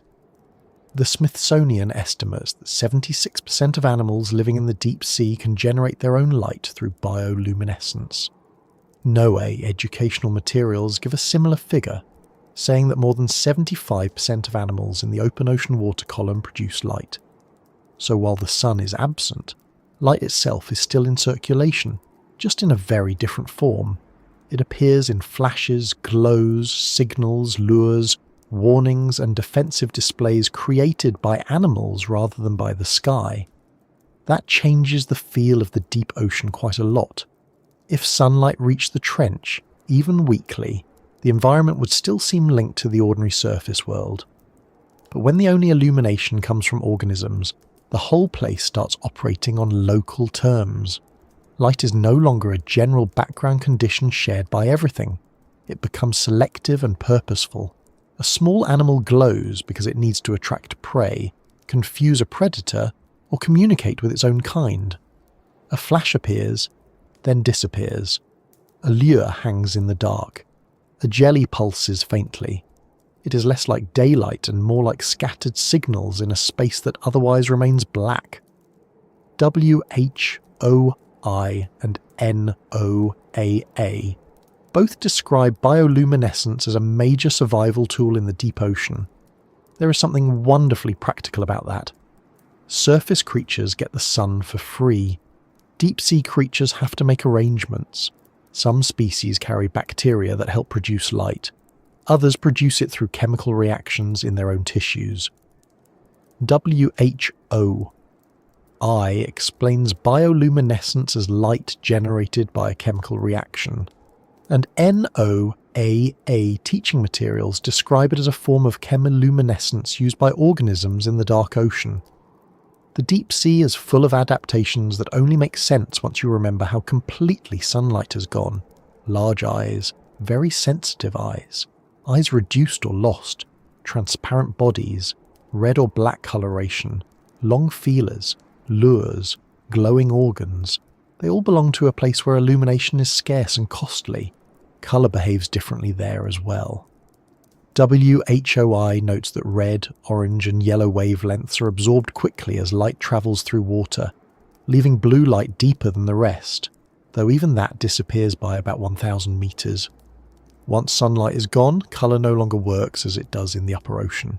Some deep-sea animals appear red specifically because red light is absent in the deep, making them effectively black unless illuminated by an unusual source. Others are transparent, reducing their visibility. So a world without sunlight is not just dark. It is a world where the normal surface rules of colour have also been taken away. And because there is no photosynthesis below the sunlit zone, the basic food economy changes too. The Smithsonian's Deep Sea Overview explains that the twilight zone receives only faint filtered sunlight and cannot support photosynthetic organisms, while the broader deep sea depends heavily on food drifting down from above, often described as marine snow. That means once sunlight disappears, the trench is not cut off only visually. It is also cut off from the direct sunlight-powered productivity of the surface. Energy still reaches the deep sea, but indirectly, in fragments, in sinking organic matter, in carcasses, in chemical processes, in special places, and through a food web adapted to scarcity and delay. This makes the darkness feel more complete, because it is not only the absence of light, it is the absence of the main energy source that runs the upper ocean. The surface sea receives sunlight and turns it into living material through photosynthesis. Deep trenches receive the leftovers, the rain of particles, the occasional larger meal, and in some habitats chemical energy from seafloor processes. In a practical sense then, the Mariana Trench lies beneath the bright biological engine of the surface and has to make do with what arrives. Darkness in the deep ocean is tied directly to that separation. There is also the matter of time. At the surface, light changes hourly. Morning becomes noon, noon becomes evening, evening becomes night, and all of life organises itself around those transitions. In the trench, none of that plays out visually. There is no sunrise at 10,000 metres. There is no sunset on the Hadal floor. The world there does not brighten because a cloud moved away. It does not dim because dusk is coming. The daily cycle that dominates surface life becomes remote and indirect. Some deep animals may still be influenced by broader ecological rhythms tied to the surface, but visually the environment remains dark. The sun can be up or down above the Pacific and the trench stays what it is. That is an odd thing for a surface mind to sit with. We use light to mark time almost without noticing. It tells us when to wake, work, eat, travel, and stop. The trench has no use for those signals in the ordinary sense. If a person could somehow stand on the bottom without the many obvious problems that would create, there would be no natural dawn to wait for. The day would not arrive. The only illumination would be what your equipment brought down, or what the local animals produced for their own reasons. That is one of the clearest ways to understand how cut off the deeper sea really is. It is not merely far away, it is outside the normal daily lighting cycle that organises most life we know. And yet the deep ocean is not dead, empty, or still. In fact, part of what makes it so compelling is that life continues there under these stripped-down conditions. Geology's Midnight Zone page describes the deep ocean as a place of perpetual darkness that still contains many animals. The Smithsonian's Deep Sea pages and NOAA educational materials both emphasize that organisms in the deep use adaptations such as bioluminescence, sensitive eyes, and alternative feeding strategies to survive. So darkness in the trench is not the end of the story. It is one of the main conditions the story has to work with. This is also where human technology starts to feel less like a convenience and more like a replacement for a missing sense. Cameras need lights. Vehicles need instruments. Pilots and scientists rely on sonar, navigation systems, and artificial illumination because the environment will not offer natural visibility on its own. In a sunlit environment, light is given and equipment supplements it. In the trench, equipment provides the primary means of seeing at all. The deep sea is one of the few places on Earth where human perception must be almost fully outsourced to machinery just to establish where anything is. There is a quiet irony in that. The ocean covers most of the planet, and the deepest part of it sits here on Earth, not on some distant moon or fictional world. Yet when we try to enter it, we need something very like a spacecraft approach. We bring our own lights, our own hulls, our own sensors, our own life support, and our own ability to see. The trench is underwater, but in practical sensory terms it can feel as remote as space, because the familiar environmental support of sunlight is simply gone. That is not drama. It is a direct consequence of the depth, and of water's ability to absorb light completely by around 1,000 meters. So when we say the Mariana Trench is a world without sunlight, that is not a poetic exaggeration. It is a literal description of conditions that begin thousands of meters above the trench floor and continue all the way down. Sunlight fades through the twilight zone, disappears by about 1,000 meters, and never returns. Below that point, the ocean has to run on darkness, pressure, cold, and whatever light living things can make for themselves. The deep sea becomes a place where vision is local, light is intentional, and survival depends on adapting to an environment that no longer receives help from the sun. And once that darkness is properly in place, the next part of the trench makes much more sense, because a world without sunlight does not stay empty.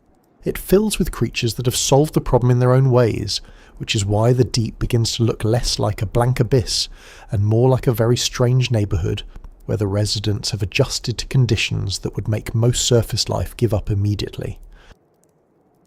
Once the darkness is in place, the next mistake people often make is to imagine emptiness. It is a very understandable mistake.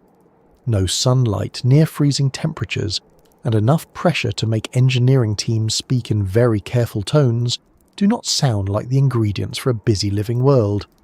They sound like the sort of place life would visit once, look around, and decide it had left something important on the surface. But the deep ocean does contain life, and the deepest trenches contain their own version of it as well. WHOI describes the abyssal zone as home to animals found nowhere else on Earth, and its Hadal zone overview notes that trench walls and trench floors create a range of habitats under complete darkness, high pressure and cold conditions.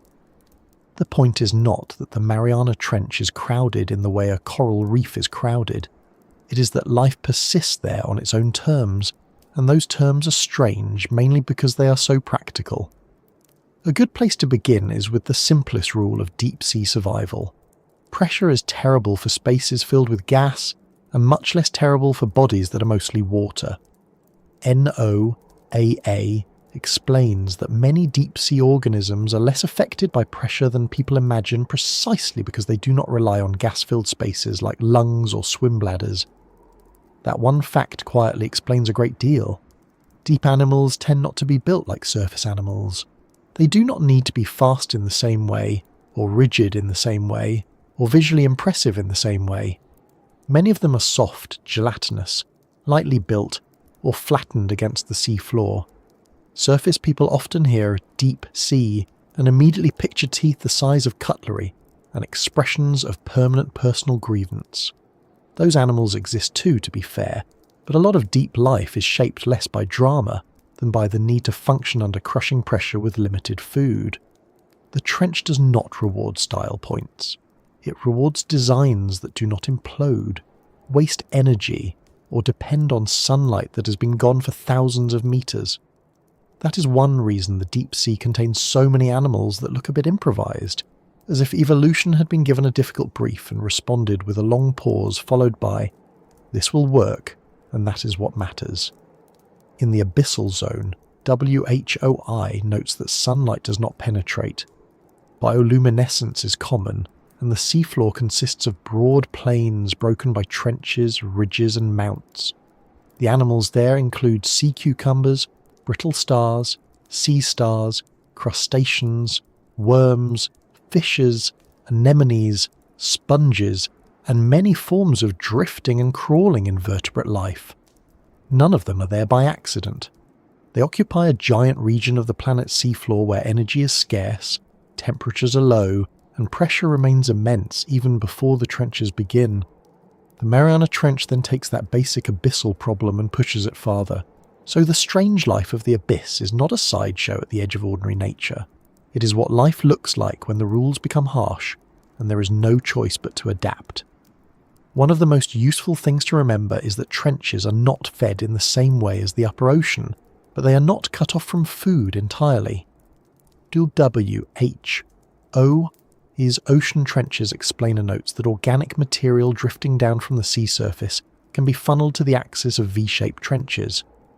Its Hadal Zone page adds that some Hadal organisms depend on carbon-based matter falling from the upper ocean, while trench topography may help accumulate carbon at depth. This matters because it helps explain why trench communities can exist at all in places so far below the sunlit world.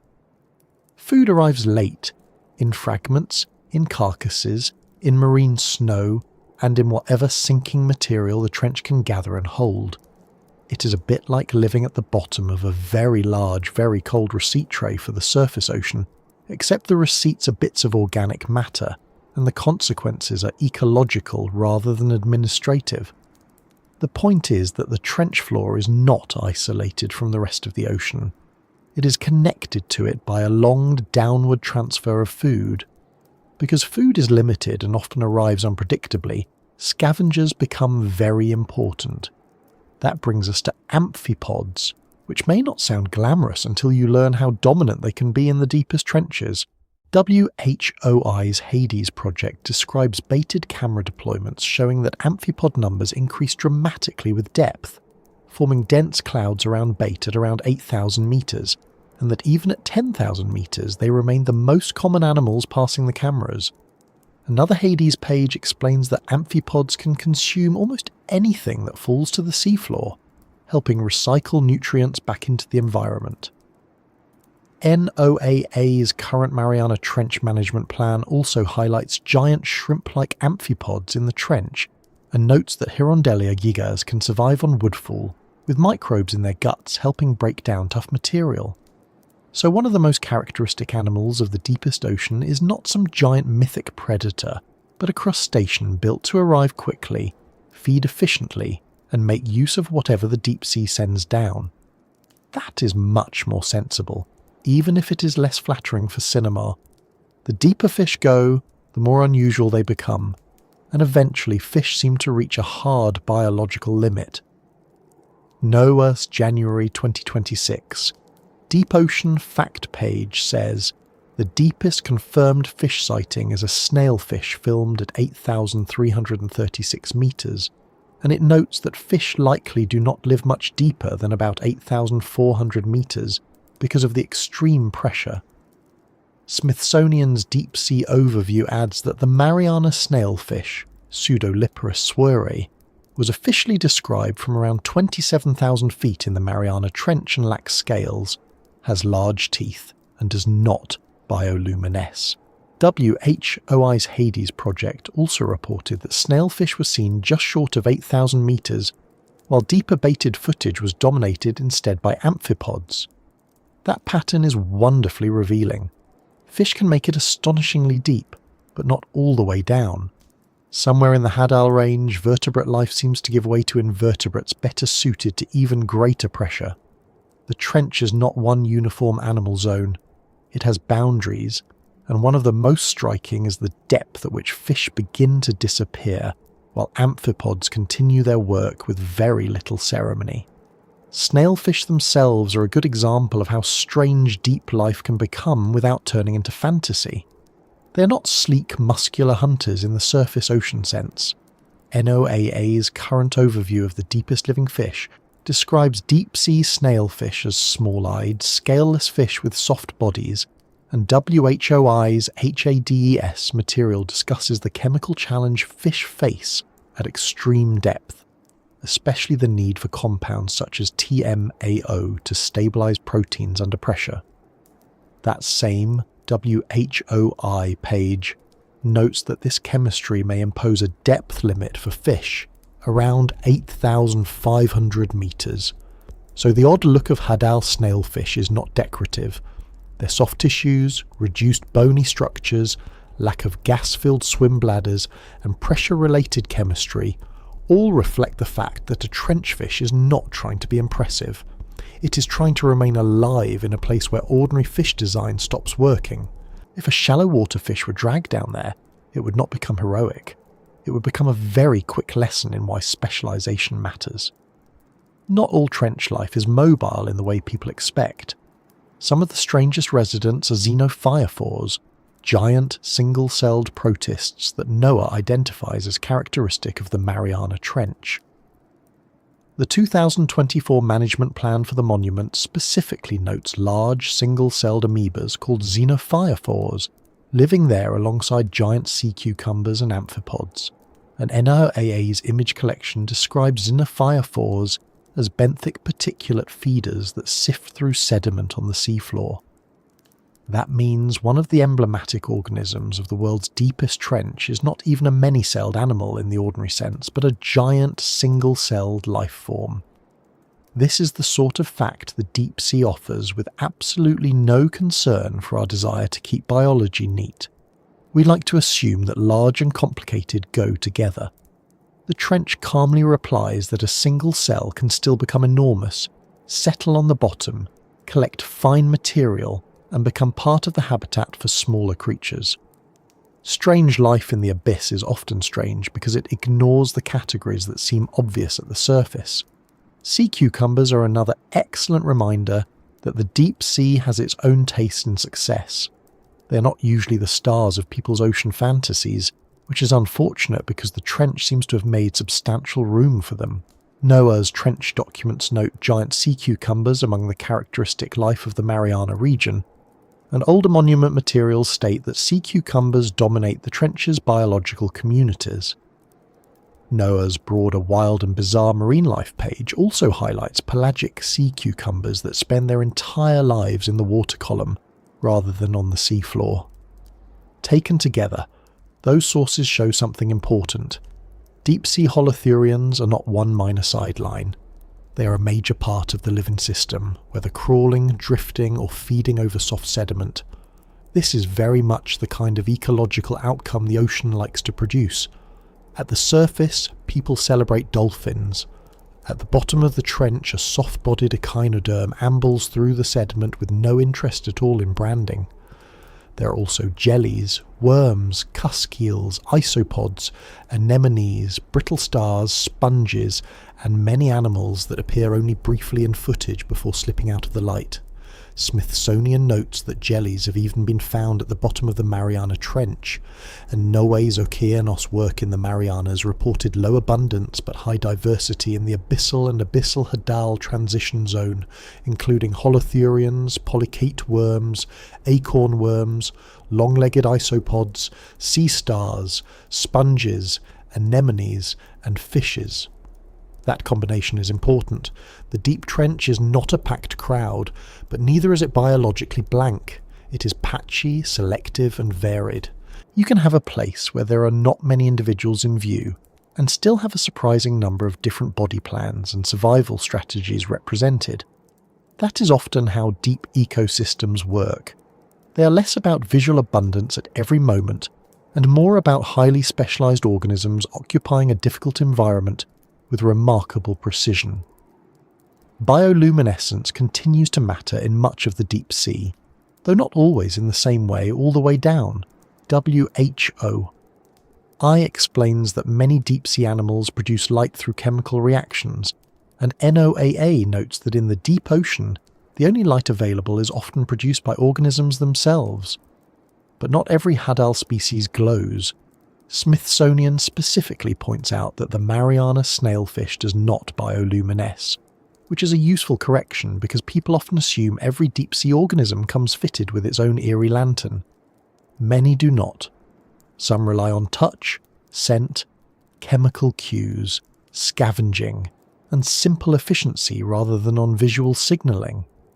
Life in the Abyss and Hadal trenches is not one shared aesthetic. It is a collection of solutions. Some flash, some drift, some creep through sediment, some wait for food to fall, some hunt smaller crustaceans, some filter particles, some are microbes doing essential work out of sight. The common feature is not appearance, it is adaptation to darkness, cold, pressure, and scarcity. There is another layer to all of this that is easy to overlook because it is less visible, and that is the microbial world.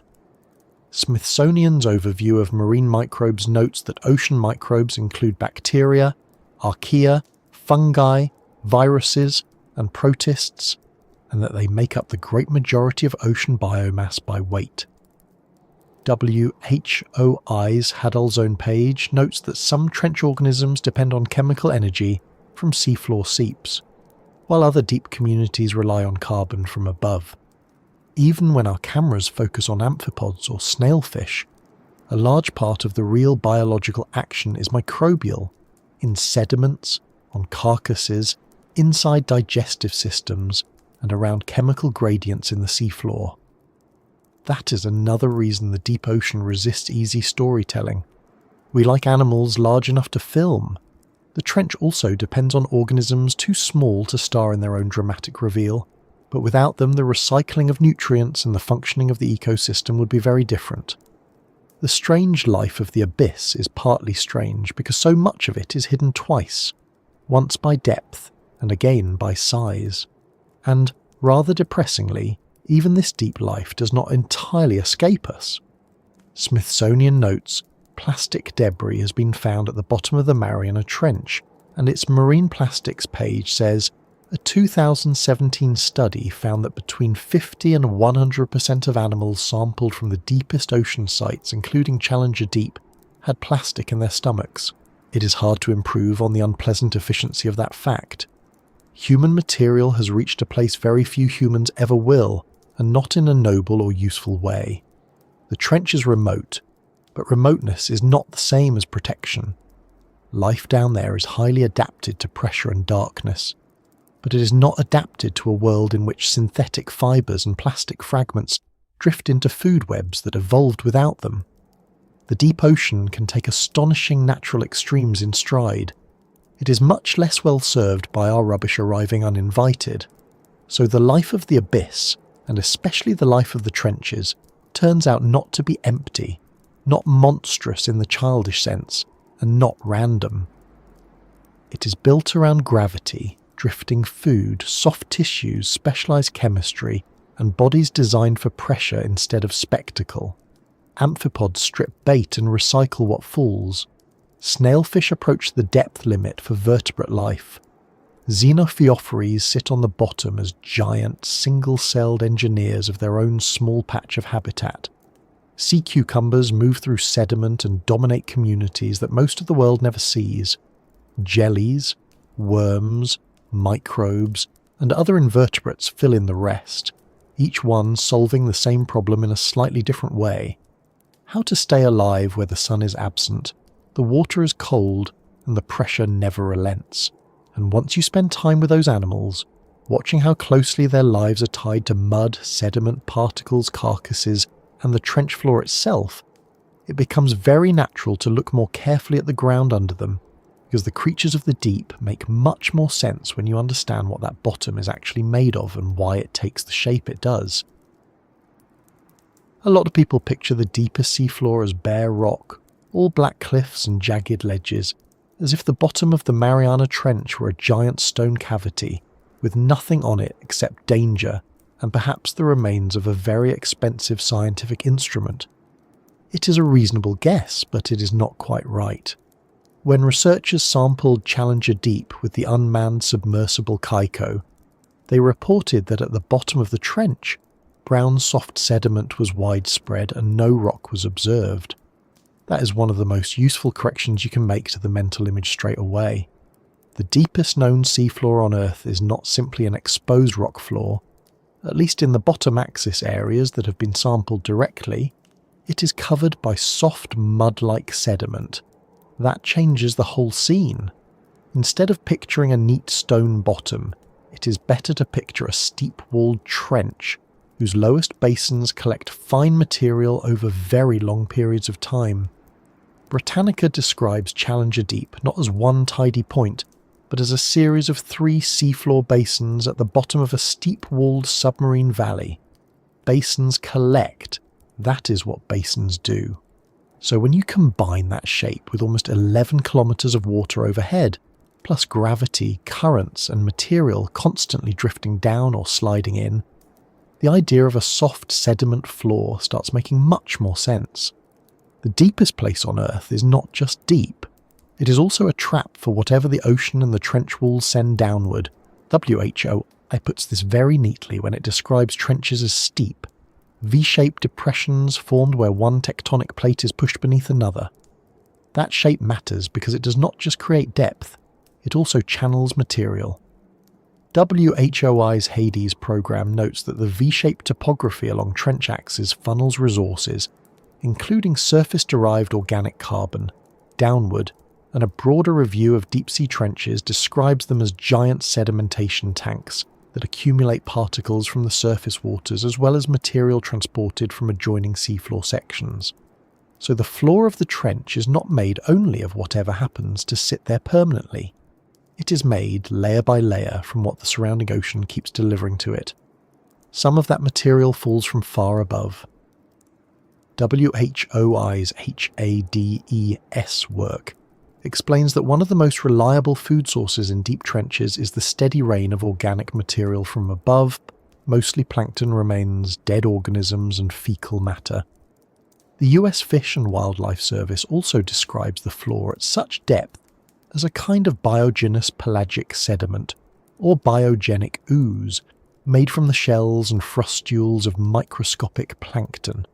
In practical terms, that means part of the mud down there began life in the upper ocean.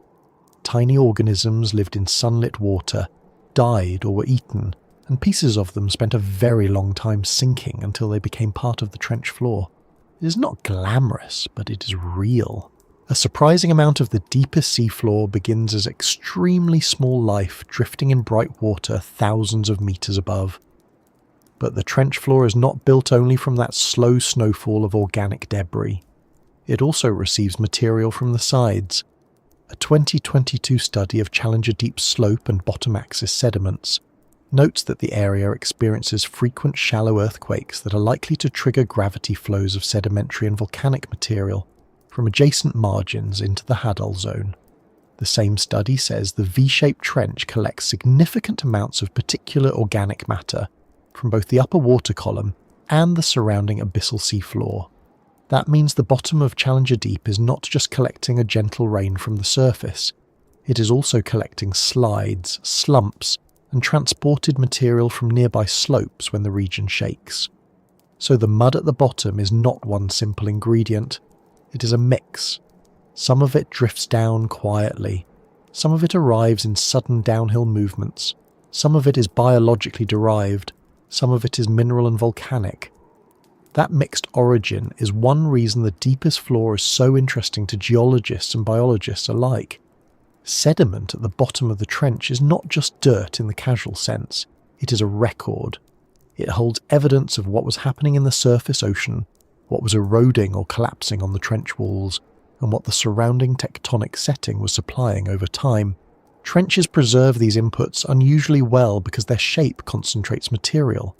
WHOI's Trench Overview and its HADES research both point in the same direction here.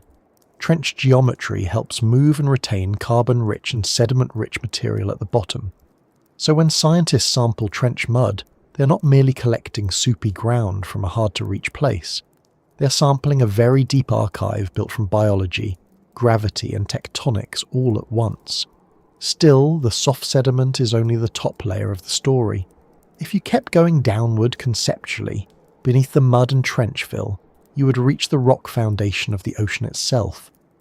Britannica notes that oceanic crust is about 6 kilometers thick and is made of several layers beneath the overlying sediment, with the uppermost layer consisting of basaltic lavas.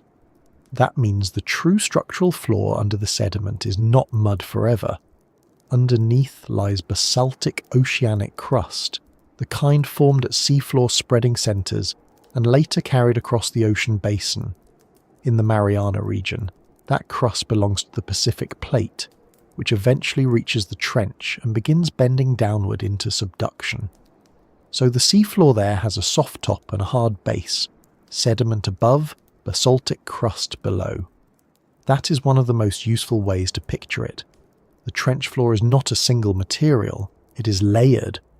On top are soft sediments, ooze, muds, and transported particles. Beneath that is oceanic crust. Beneath that is the larger tectonic system that is forcing the Pacific Plate downward under the overriding plate. WHOI explains that the Mariana Trench forms where the Pacific plate is subducting beneath the Philippine plate, and NOAA's NCE gives the same basic formation story, describing the trench as a product of subduction. So when you ask what the seafloor is made of, the honest answer has to include both the immediate surface you would sample and the larger structure supporting it. The surface is sedimentary, the foundation is basaltic oceanic plate. The overall shape comes from subduction. It is also important to remember that not every part of the trench looks the same. The bottom axis basins of Challenger Deep are one setting. The trench walls are another. The broader Mariana forearc is another still. Britannica's Plate Tectonics overview explains that at subduction zones, the overriding plate can scrape sediments and elevated pieces of ocean floor off the descending plate, creating a deformed zone of rocks known as an accretionary wedge. In the Mariana system specifically, the forearc is also famous for serpentinite mud volcanism between the trench and the active volcanic arc, which NOAA and USGS materials describe as a product of active serpentinization in the Mariana forearc. So the region is not a uniform trench made of one substance from wall to wall. It includes soft basin sediments, steep slopes, deformed crustal material, and in the forearc, unusual mud volcanic systems linked to fluids and altered mantle rock. That broader regional detail helps because it stops the seafloor from sounding flatter and simpler than it really is. The word floor can be misleading. A kitchen floor is flat. A trench floor is only locally floor-like. Around it are steep walls, broken relief, and a tectonic setting that is actively reshaping the area. Even Challenger Deep itself sits at the bottom of a steep-walled valley, rather than in a perfect pit. So the seafloor here is not just what is underfoot, it is a three-dimensional landscape made of basin fill, slopes, crust, and structures tied directly to plate motion. The soft mud at the bottom is real, but it is only one visible layer in a much bigger geological arrangement. And that soft mud is not geologically boring simply because it is soft. Quite the opposite. Challenger Deep sediments appear to be biologically active and comparatively rich in organic material for such an extreme place. The 2022 microbiome study of Challenger Deep notes that bottom axis sediments at about 10,817 metres have higher organic carbon content and more intense organic matter diagenesis than adjacent slope sites. Earlier work also found high microbial carbon turnover in Challenger Deep sediments, showing that this mud is not inert, it is being processed. It is consumed, altered, and recycled by microbial communities working under immense pressure. So even when the deepest seafloor looks like plain brown sediment, that sediment is chemically and biologically busy. It is not decoration over the real geology. It is one of the active surfaces where biology and geology meet. That may sound slightly unfair to anyone who expected the deepest place on Earth to have a more dramatic surface, perhaps something black, metallic, and deeply unwelcoming. Instead, much of it is mud. But mud is one of the most underrated materials on the planet. Mud keeps records. Mud preserves particles. Mud stores carbon. Mud hosts microbes. Mud tells you what has been sinking, sliding, and settling. In Challenger Deep, it also tells you that the trench does not have to look hard to be extreme. A soft floor at 10,898 metres is still one of the harshest environments on Earth. Keiko's observation that brown soft sediment was widespread and that no rock was visible at the bottom should not make the place sound gentler. It should make it stranger. The deepest floor can be soft and still almost impossible for humans to reach. There is another practical point here that often gets lost. If the bottom is covered in fine sediment rather than bare rock, that affects how vehicles land, how samples are taken, and how life uses the surface. Sampling systems bring up mud cores, not just rock chips. Deposit feeders move through sediment rather than grazing over stone. Organic particles can be buried, reworked, or trapped in that soft layer. It also means that the deepest basins are more like collectors than platforms. The floor is doing the quiet work of receiving the ocean's leftovers and the trench's own downslope deliveries. WHOI's Hades work and the Challenger deep sediment studies both support this picture of the trench axis as a place where particulate matter accumulates and is actively processed. Once you picture that properly, the Mariana Trench starts to look less like a hole punched into rock and more like a conveyor endpoint. Material forms elsewhere, moves elsewhere, breaks elsewhere, and ends up here. Microscopic shells and plant remains sink from the productive surface ocean. Detritus and fecal particles descend through the water column. Sedimentary and volcanic material shifts from the slopes during gravity flows. The V-shaped trench funnels all of it toward the deepest axis. Overlying all that is cold water, permanent darkness, and intense pressure. Underlying it is basaltic oceanic crust on a plate being forced into the mantle. The bottom is a receiving ground, a burial ground, and a tectonic boundary all at once. That is also why the trench matters beyond pure curiosity. Which I notes evidence that trenches may act as carbon sinks, and the broader trench review describes them as places where particles are accumulated and often ultimately buried or subducted. So the seafloor there is not just passive scenery at the end of the world. It plays a role in how the ocean stores and processes carbon-bearing material. Some of what arrives is consumed by microbes, some is buried in sediment, some may be carried deeper into Earth through subduction over geological time. That makes the floor of the trench part of a planetary system, not merely the stage set for rare dives and impressive video clips. There is a nice humility in that. We tend to imagine the deepest place on Earth as something set apart from the rest of the world, a place almost too remote to belong to ordinary planetary processes. In reality, it belongs to those processes completely. The material on its floor comes from the upper ocean, from microscopic life, from nearby seafloor, from trench slopes, from volcanic and sedimentary flows, and from the tectonic conveyor of oceanic crust itself. It is not separate from the planet. It is one of the places where the planet's systems become easiest to see, provided you are willing to look at mud with more respect than most people usually manage. And perhaps that is the clearest answer of all. What is the seafloor of the Mariana Trench made of? At the very deepest sampled bottom, it is largely soft brown sediment, the kind of fine trench-fill mud that can include biogenic ooze from microscopic plankton remains, plus mineral and volcanic material delivered from nearby slopes and from the overlying ocean. Beneath that lies the basaltic oceanic crust of the Pacific Plate. Around it are steep trench walls and a subduction system that bends, breaks, scrapes and alters rock on a huge scale. Between the trench and the volcanic arc, the Mariana Forearc also includes serpentinite mud volcanoes, a reminder that even the surrounding seafloor is geologically unusual. So the trench floor is not one substance. It is a stack of histories, soft sediment above, hard crust below, and active tectonics shaping all of it. Once that picture settles in, the bottom of Challenger Deep becomes much easier to imagine. Not easier in the sense of ordinary. It is still cold, black, and under pressure that no human body could tolerate. But it is easier because it has texture now. The floor is not an abstract deepest point. It is soft sediment in steep basins at the bottom of a tectonic trench. It is a place where the Pacific sends its rain of particles, where earthquakes can send more material rushing downward, and where the oceanic plate itself is on its way into the Earth.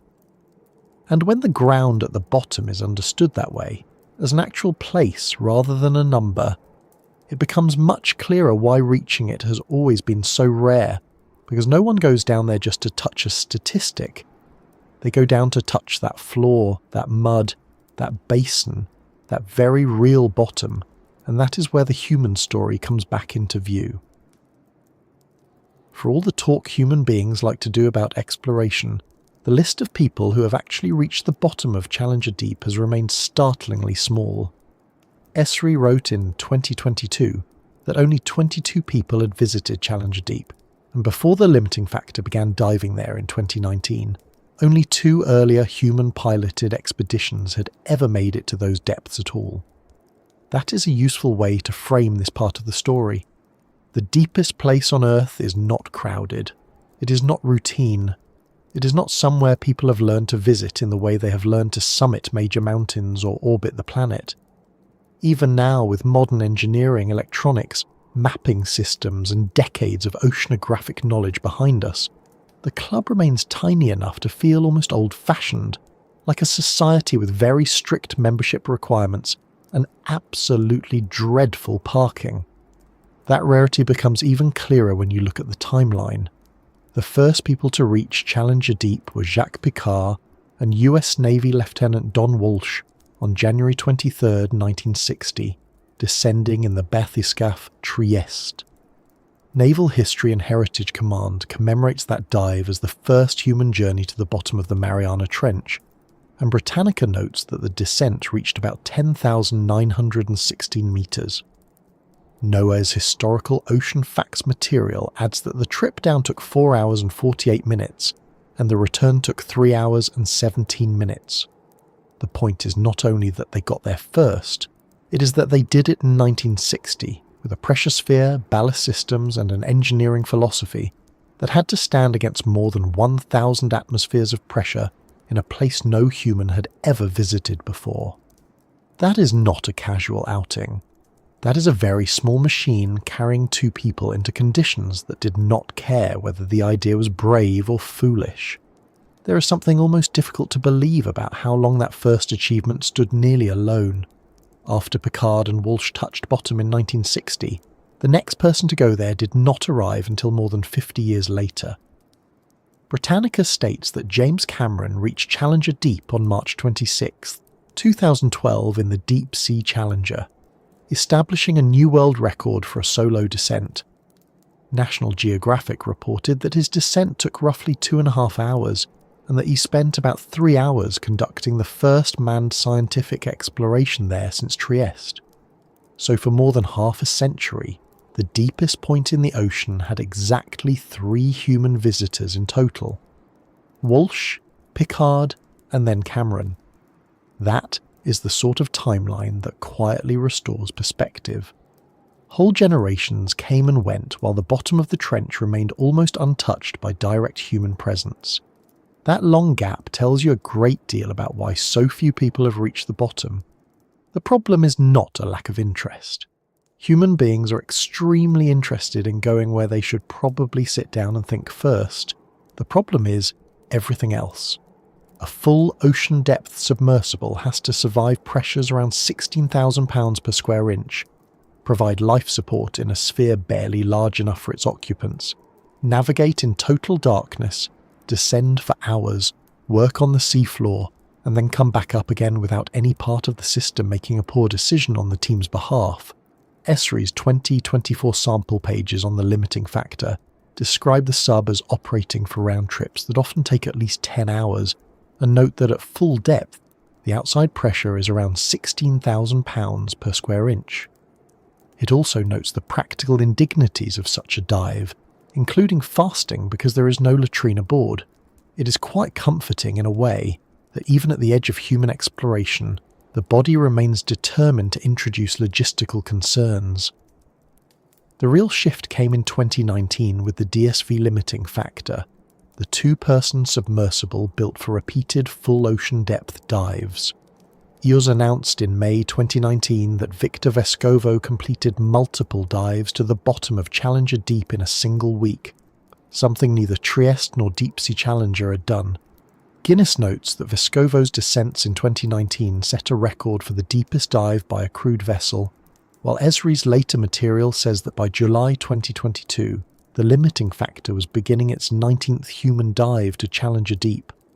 That is a profound change in capability. For decades, the deepest part of the ocean had been reached only in singular historic acts.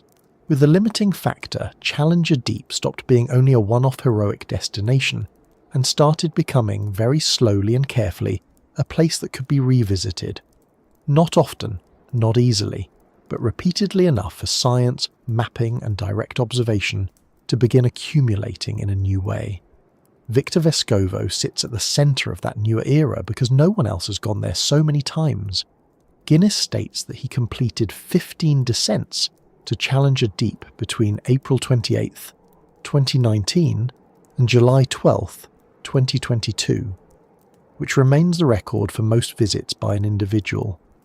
Guinness also notes that as of June 2020, he had already made 8 descents, more than anyone else, and Esri's sample pages say he had piloted the limiting factor on 15 of its trips there by 2022. That repetition matters because it changes the relationship between humans and the trench. Don Walsh, Jacques Picard, and James Cameron each made history. Vescovo, by returning again and again, helped turn history into a usable pathway. He made it possible for other passengers, scientists, engineers, and notable guests to go down as well. In a very literal sense, one of the few reasons there are now more than a handful of Challenger Deep visitors is that one pilot kept going back, and once repeat dives became possible, the list of names began to diversify in interesting ways. On June 7th, 2020, Catherine Sullivan became the first woman to reach Challenger Deep, and Guinness says she was also the 8th person overall to do so. Guinness and NOAA both note another remarkable distinction. Sullivan had already gone to space, which made her the first person to visit both outer space and the deepest point in Earth's ocean. It is a wonderful combination of records because it tells you something about the kind of people drawn to these extremes. They are not only thrill seekers in the simple sense. Often they are people who have spent long careers inside difficult systems, trusting machines, procedures, and highly technical teams to carry them where ordinary life cannot. Sullivan had once floated above Earth. Then she went down nearly 11 kilometres below the Pacific. That is not a normal resume, even by explorer standards. A few days later, on June 12th, 2020, Vanessa O'Brien reached Challenger Deep, and Guinness records note that this made her the first woman to have reached both Earth's highest point and its lowest after her 2012 Everest summit. Later that same month, Jim Wigginton descended and became the oldest person to reach Challenger Deep at 71 years and 124 days. Guinness also reported that by June 26, 2020, the total number of Challenger Deep visitors had risen to 13 people. 13 is still a tiny number, but compared with the 3-person total that stood for much of the previous half-century, it marked a real change. The trench was still not open to anything resembling ordinary access, but it was no longer frozen in the pattern of one monumental visit every few decades. A small doorway had opened, and a few more carefully chosen people were stepping through it. There is also something moving in the more personal descents. In 2020, Kelly Walsh, the son of Don Walsh, dove to Challenger Deep nearly 60 years after his father became one of the first 2 humans ever to get there. EOS reported that Kelly reached approximately 10,925 metres in the Western Pool, the same general area visited by his father in 1960. It is difficult not to pause over that for a moment. Most family traditions involve recipes, stories, perhaps a watch handed down through generations.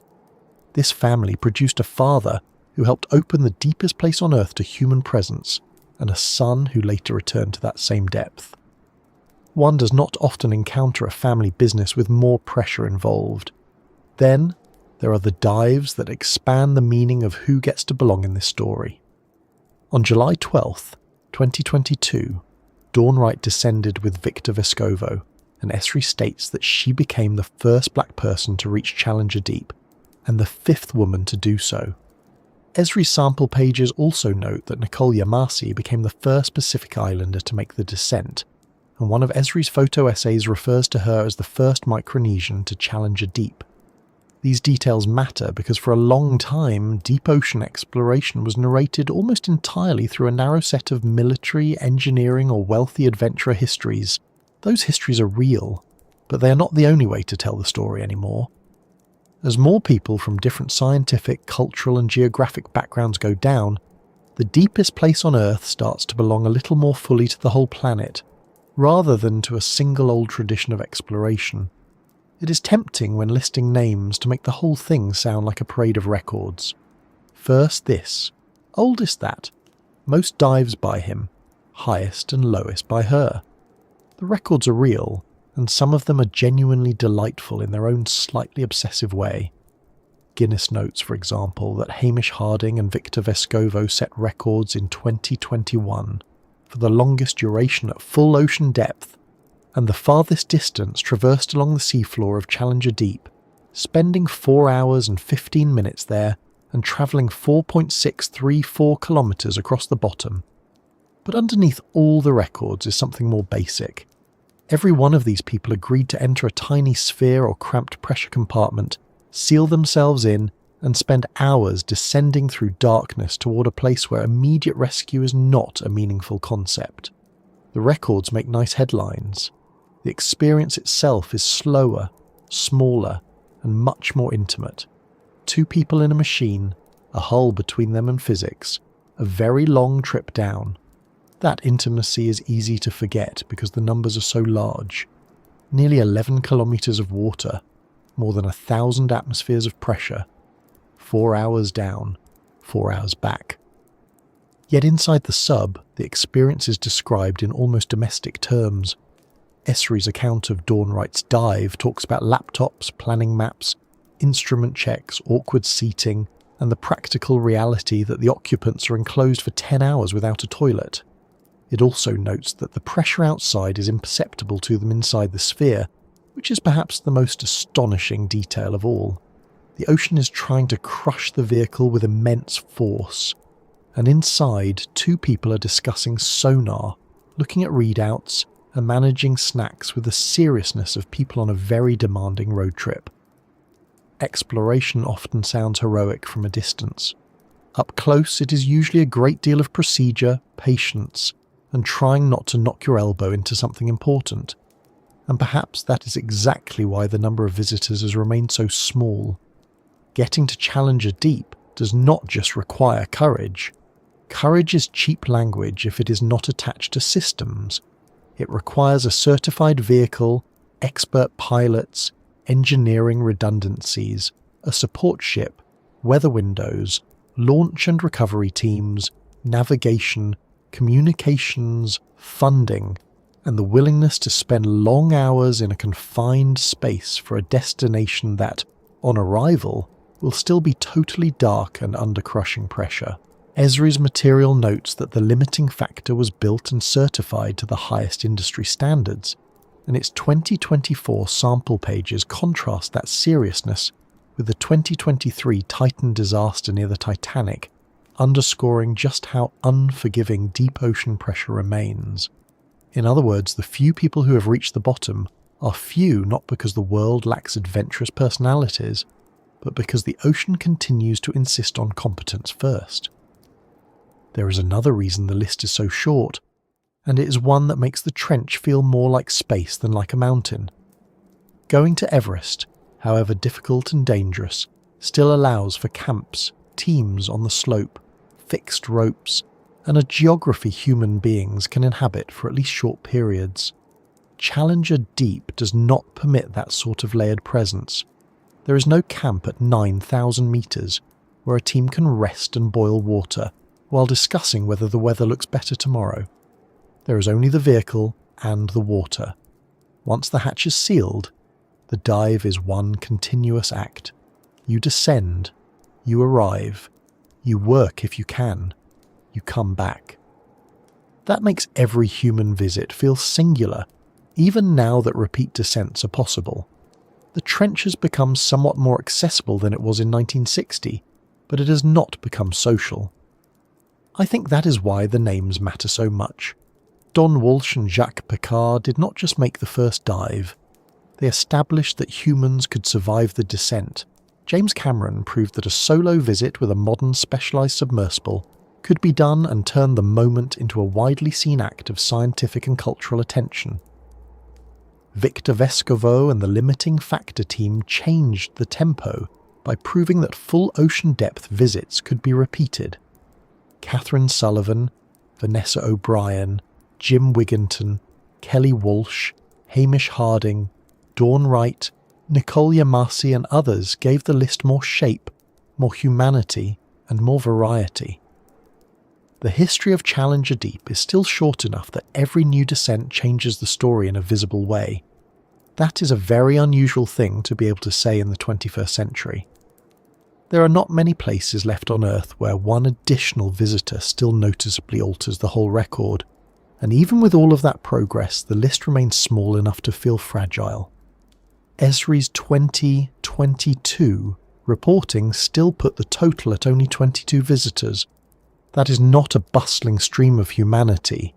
That is a few names, a few machines, a handful of expeditions, and a very long trench still mostly unknown despite all our maps and instruments. The deepest point on Earth has been visited by enough people now that it is no longer a once-in-a-generation miracle, but it is still visited by so few that each descent keeps some of the feeling of an event. Each one is a reminder that the bottom is real, reachable, and still far beyond the ordinary range of human life. So when we say only a few people have reached the bottom, that is not a dramatic flourish. It is just the truth. A very small number of people have looked out from a pressure sphere and seen the floor of Challenger Deep directly. A very small number have touched down there in person, waited in the darkness, and then risen back toward daylight. Their descents span only a few generations, from Trieste in 1960 to the repeat dives of the limiting factor era. The list has grown, but it still feels intimate enough that every name carries weight. And once you sit with that for a while, the obvious next thought is not only that the place is hard to reach, but that it must be worth reaching for a reason, because no one goes to that much trouble simply to collect a record. They go because the deepest place on Earth, difficult and remote as it is, still has something to tell us about the planet that made it. And that is perhaps the most interesting turn in the whole subject, because once you have followed the descent, felt the pressure, accepted the darkness, and met the creatures living in that mud at the bottom, the Mariana Trench stops being just an answer to a quiz question. It stops being only the deepest place on Earth. It becomes a way of seeing the planet more honestly. The first thing it tells us is that Earth is not still. That sounds obvious, because we all learn at some point that tectonic plates move, mountains rise, volcanoes erupt, and earthquakes happen. But those facts can become classroom furniture very quickly. The Mariana Trench puts the machinery back into them. This is not a symbolic trench. It is a real place where the Pacific Plate is descending beneath the Philippine Sea Plate as part of an active subduction system. NOAA's Mariana Monument materials describe the volcanic arc as part of a system in which the Pacific Plate plunges beneath the Philippine Sea Plate and into the mantle, and USGS notes that subduction of oceanic lithosphere recycles water into the deep mantle, drives arc volcanism, and affects seismicity. That means the deepest place in the ocean is not just a hole. It is one visible edge of the engine that reshapes the planet. That matters because it restores scale to geology in a useful way. On land, it is easy to think of solid ground as finished. Roads, houses, city blocks, fences, little signs reminding you not to park there after 6. Everything gives the impression that the surface has settled into its final arrangement and is now waiting politely for our decisions. The trench does not cooperate with that illusion. It reminds us that the crust beneath the oceans is moving, bending, sinking, and interacting with the mantle whether or not anyone is watching. The Earth is not a static platform with a few dramatic exceptions. It is an active system, and the deepest trench is one of the places where that truth becomes very difficult to ignore. It also tells us that the ocean is not background. This may be one of the hardest lessons for land-dwelling minds to learn. We tend to think of continents as the main event, and oceans as the blue space between them, useful for weather, fish, shipping lanes, and occasionally ruining beach plans. But the Mariana Trench sits inside the largest ocean on Earth and makes a stronger claim than that. The seafloor has structure, the water column has layers, carbon moves through it, food moves through it, plates move under it. The ocean is not empty space between important things. It is one of the main physical settings in which the planet operates. The trench simply makes that impossible to forget because it is such an extreme example. The second thing it tells us is that distance on Earth is often hidden. We are very good at respecting what rises above eye level. Mountains receive admiration almost automatically because they announce themselves. The trench does the opposite. It keeps nearly all of its scale out of sight. The Pacific surface above it can look calm, bright, even ordinary, while beneath it lies a descent of nearly 11 kilometers. That disconnect between appearance and structure is not unique to the Mariana Trench, but the trench is one of the clearest examples of it. It reminds us that the visible face of the planet is not the whole story. A smooth surface can cover astonishing depth. A quiet horizon can conceal one of the most severe environments on Earth. There is a practical lesson in that too. It tells us to be careful with simplicity. Deepest place on Earth is accurate, but it can make the trench sound like a single dramatic point and nothing more. In reality, it belongs to a trench system, a plate boundary, a food pathway, a sediment trap, a biological habitat, and a larger ocean circulation pattern that links surface life to the Hadal floor. WHOI's trench research notes that the V-shaped trench axis funnels resources, including surface-derived organic carbon, downward, and its researchers have argued that trenches may represent final sequestration sites for some carbon and chemicals in the ocean. So the trench is not only a measurement, it is a working part of larger Earth systems. That brings us to another large point. The deepest place on Earth tells us that the surface world and the deep world are connected more tightly than they first appear. The trench may seem remote, but much of what reaches its floor begins in the upper ocean. WHOR explains that the twilight zone is part of the ocean's biological pump, transferring carbon from surface waters into deeper layers, and notes that a small fraction of that carbon sinks farther into the deep ocean, where it can remain isolated from the atmosphere for hundreds or thousands of years. In the trench itself, WHOI researchers say the topography funnels surface-derived organic carbon downward. So when microscopic life at the surface grows, dies, gets eaten, and turns into drifting particles, some of that material begins a slow journey toward the dark, cold bottom. The deepest place on Earth is not cut off from the bright upper ocean. It is partly fed by it. That is a surprisingly useful thing to sit with, because it means the planet does not divide itself as neatly as we often do in our minds. We like separate boxes. Surface ocean, deep ocean, atmosphere, seafloor, climate, geology, biology. The trench has a habit of dissolving those boundaries. Carbon fixed by sunlight near the surface can end up sinking into deep water. Deep trench shape can influence where that material collects. Microbes in Hadal mud can process it. Over geological time, subduction can carry materials farther into the planet. The path is slow and complicated, but it is continuous. The deepest place on Earth tells us that Earth systems talk to one another all the time, even when the conversation takes centuries, kilometers, or entire tectonic cycles. It also tells us that life is much less delicate and much more inventive than surface instincts tend to assume. If someone who had never heard of the deep ocean were asked whether anything could live nearly 11 kilometers down in total darkness and crushing pressure, they would probably decline the offer on life's behalf. Yet life does exist in trenches, and not as a mere technicality. There are microbes, amphipods, sea cucumbers, giant single-celled xenophyophores, and in shallower Hadal ranges, even snailfish pushing close to the vertebrate depth limit. WHOI notes that life in Hadal zones operates under massive pressure, and that pressure may be one of the main factors shaping which species can live there. The trench therefore tells us something plain but important. Life does not need conditions that feel welcoming to us in order to persist. It needs workable chemistry, energy pathways, and enough time for adaptation. That lesson has a slightly humbling effect, which is healthy. Human beings are very good at using themselves as the unit of normal. Comfortable temperature, breathable air, familiar light, manageable pressure, a chair of reasonable quality, tea if available. The trench reminds us that normal is not a planetary category. It is our category. Earth contains environments that are lethal to us, and still perfectly suitable for other organisms.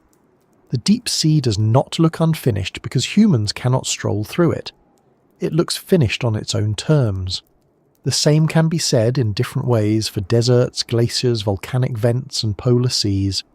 The Mariana Trench simply states the point in the strongest possible accent. At the same time, the trench tells us that remoteness is not protection. This may be the most uncomfortable lesson it offers. Smithsonian reports that plastic waste is found from beaches to the deepest trenches, and notes that a 2017 study found plastic in the stomachs of animals collected from the deepest ocean sites, including Challenger Deep. That fact is hard to improve upon, and frankly, there is no need to try. Human debris has reached a place that almost no human being has reached. We have managed, with a kind of efficiency one wishes were applied elsewhere, to extend our rubbish farther than our ordinary physical presence. The deepest place on Earth tells us not only that the planet is connected, but that our effects travel through those connections whether we deserve the compliment or not. There is something especially sobering about that because the trench feels like the sort of place that ought to be outside our everyday damage. It is too deep, too far, too difficult, too protected by darkness and pressure. Yet currents move, particles sink, plastics foul, and food webs do not stop at the convenient moral boundary where we would prefer our consequences to end. The trench, therefore, tells us something uncomfortably modern. There are very few truly separate places left. Distance slows our impact. It does not cancel it. Another thing the deepest place on Earth tells us is how much we still do not know, even now. WHO. Researchers said outright that most of our knowledge of trenches has come from snapshot visits using trawls and camera landers, and that only detailed systematic studies will really reveal their biological and geochemical role. That is an astonishing sentence when you think about it carefully. We are not discussing a mythic abyss hidden on another world. We are discussing a place on this planet under our own ocean, and even now much of our understanding remains based on limited visits and partial sampling. The trench is a strong rebuttal to the modern habit of assuming that if satellites exist, then mystery must be over. Satellites are wonderful. They are not, however, very good at explaining soft brown mud nearly 11 kilometers below the Pacific. This does not mean we know nothing. It means that knowledge still has edges. We know the trench is tied to subduction. We know deep earthquakes reveal the structure of descending slabs, and USGS explains that plotting earthquake depths in subduction zones helps show how steeply a slab dips and how it bends. We know trenches collect carbon-rich material. We know deep-sea submersibles have become essential for direct observation and research, and Smithsonian notes that human-occupied vehicles have been integrated into ocean science, because they make it possible to observe the deep directly and safely. We know a great deal more than 19th century soundings could ever have supplied, but the trench still resists completion, and that may be one of its best qualities. It keeps science honest. It also tells us that progress in exploration is not always a matter of conquering a place and moving on. Sometimes progress means visiting carefully, returning, comparing, refining, and learning to treat a remote environment as something more than a stage for a heroic photograph. The history of submersibles reflect that. Smithsonian notes that submersibles became necessary for scientific study of the ocean, and were integrated into research as safe and effective tools. That shift matters. Going deep is impressive. Going deep in order to sample sediment, observe animals, map structures, test ideas, and then come back with better questions is more useful. The trench tells us that some of the best exploration is patient rather than triumphant. There's another lesson here, and it may be the most human one. The deepest place on Earth tells us that our planet is larger in meaning than it is in maps. Children see a globe and learn the continents and oceans as tidy shapes. Adults stare at coordinates, boundaries, and place names and begin to think the world is fully laid out. Then a place like Challenger Deep returns and undoes that comfort slightly. Not because it is unknown in the old blank space sense, but because it exceeds easy familiarity. It is mapped, named, measured, and visited, and still it retains the ability to make ordinary understanding feel thin. That is valuable. A planet should be allowed to remain larger than our habits, and perhaps that is why the trench holds attention so well, especially late at night when the mind is willing to sit still long enough for scale to settle in. It is not merely that the Mariana Trench is deep, it is that its depth gathers so many truths in one place. Geology is active, the ocean is structured, surface life feeds the deep, carbon moves downward, pressure shapes what can live and what can be built. Human pollution travels farther than our decency would prefer. Knowledge remains incomplete. Exploration still matters. Humility remains useful. All of that is waiting in one long fold of the Pacific seafloor. In that sense, the trench is not just the deepest place on Earth. It is one of the clearest reminders that Earth is a connected, active, unfinished world. Not unfinished because it is lacking something, but unfinished in our understanding of it. It keeps moving, recycling, sinking, feeding, burying, and surprising. Even at the bottom, in the cold mud under black water, the planet is still busy. The crust is part of a larger circuit. The organic matter drifting down has a history. The creatures living there are solving real problems. The sediments are storing records. Nothing about it is idle, and there is a calm comfort in that, oddly enough. While cities hum and lights switch off one by one and someone somewhere is still answering an email they should have ignored until morning, the trench continues doing what it has been doing for a very long time. Particles settle, microbes work, plates descend, water presses. The world remains larger and more complicated than any single day's worries. That does not solve anything practical, and it will not wash the dishes or find your missing charger, which is a shame because the trench has had millions of years to become more helpful. But it does place things in a steadier frame. The planet is deep, active, and old, and even its most remote places are part of the same shared world above which you're sitting, or lying down, or drifting off now as the Pacific keeps one of its biggest secrets in the dark and goes on quietly being real.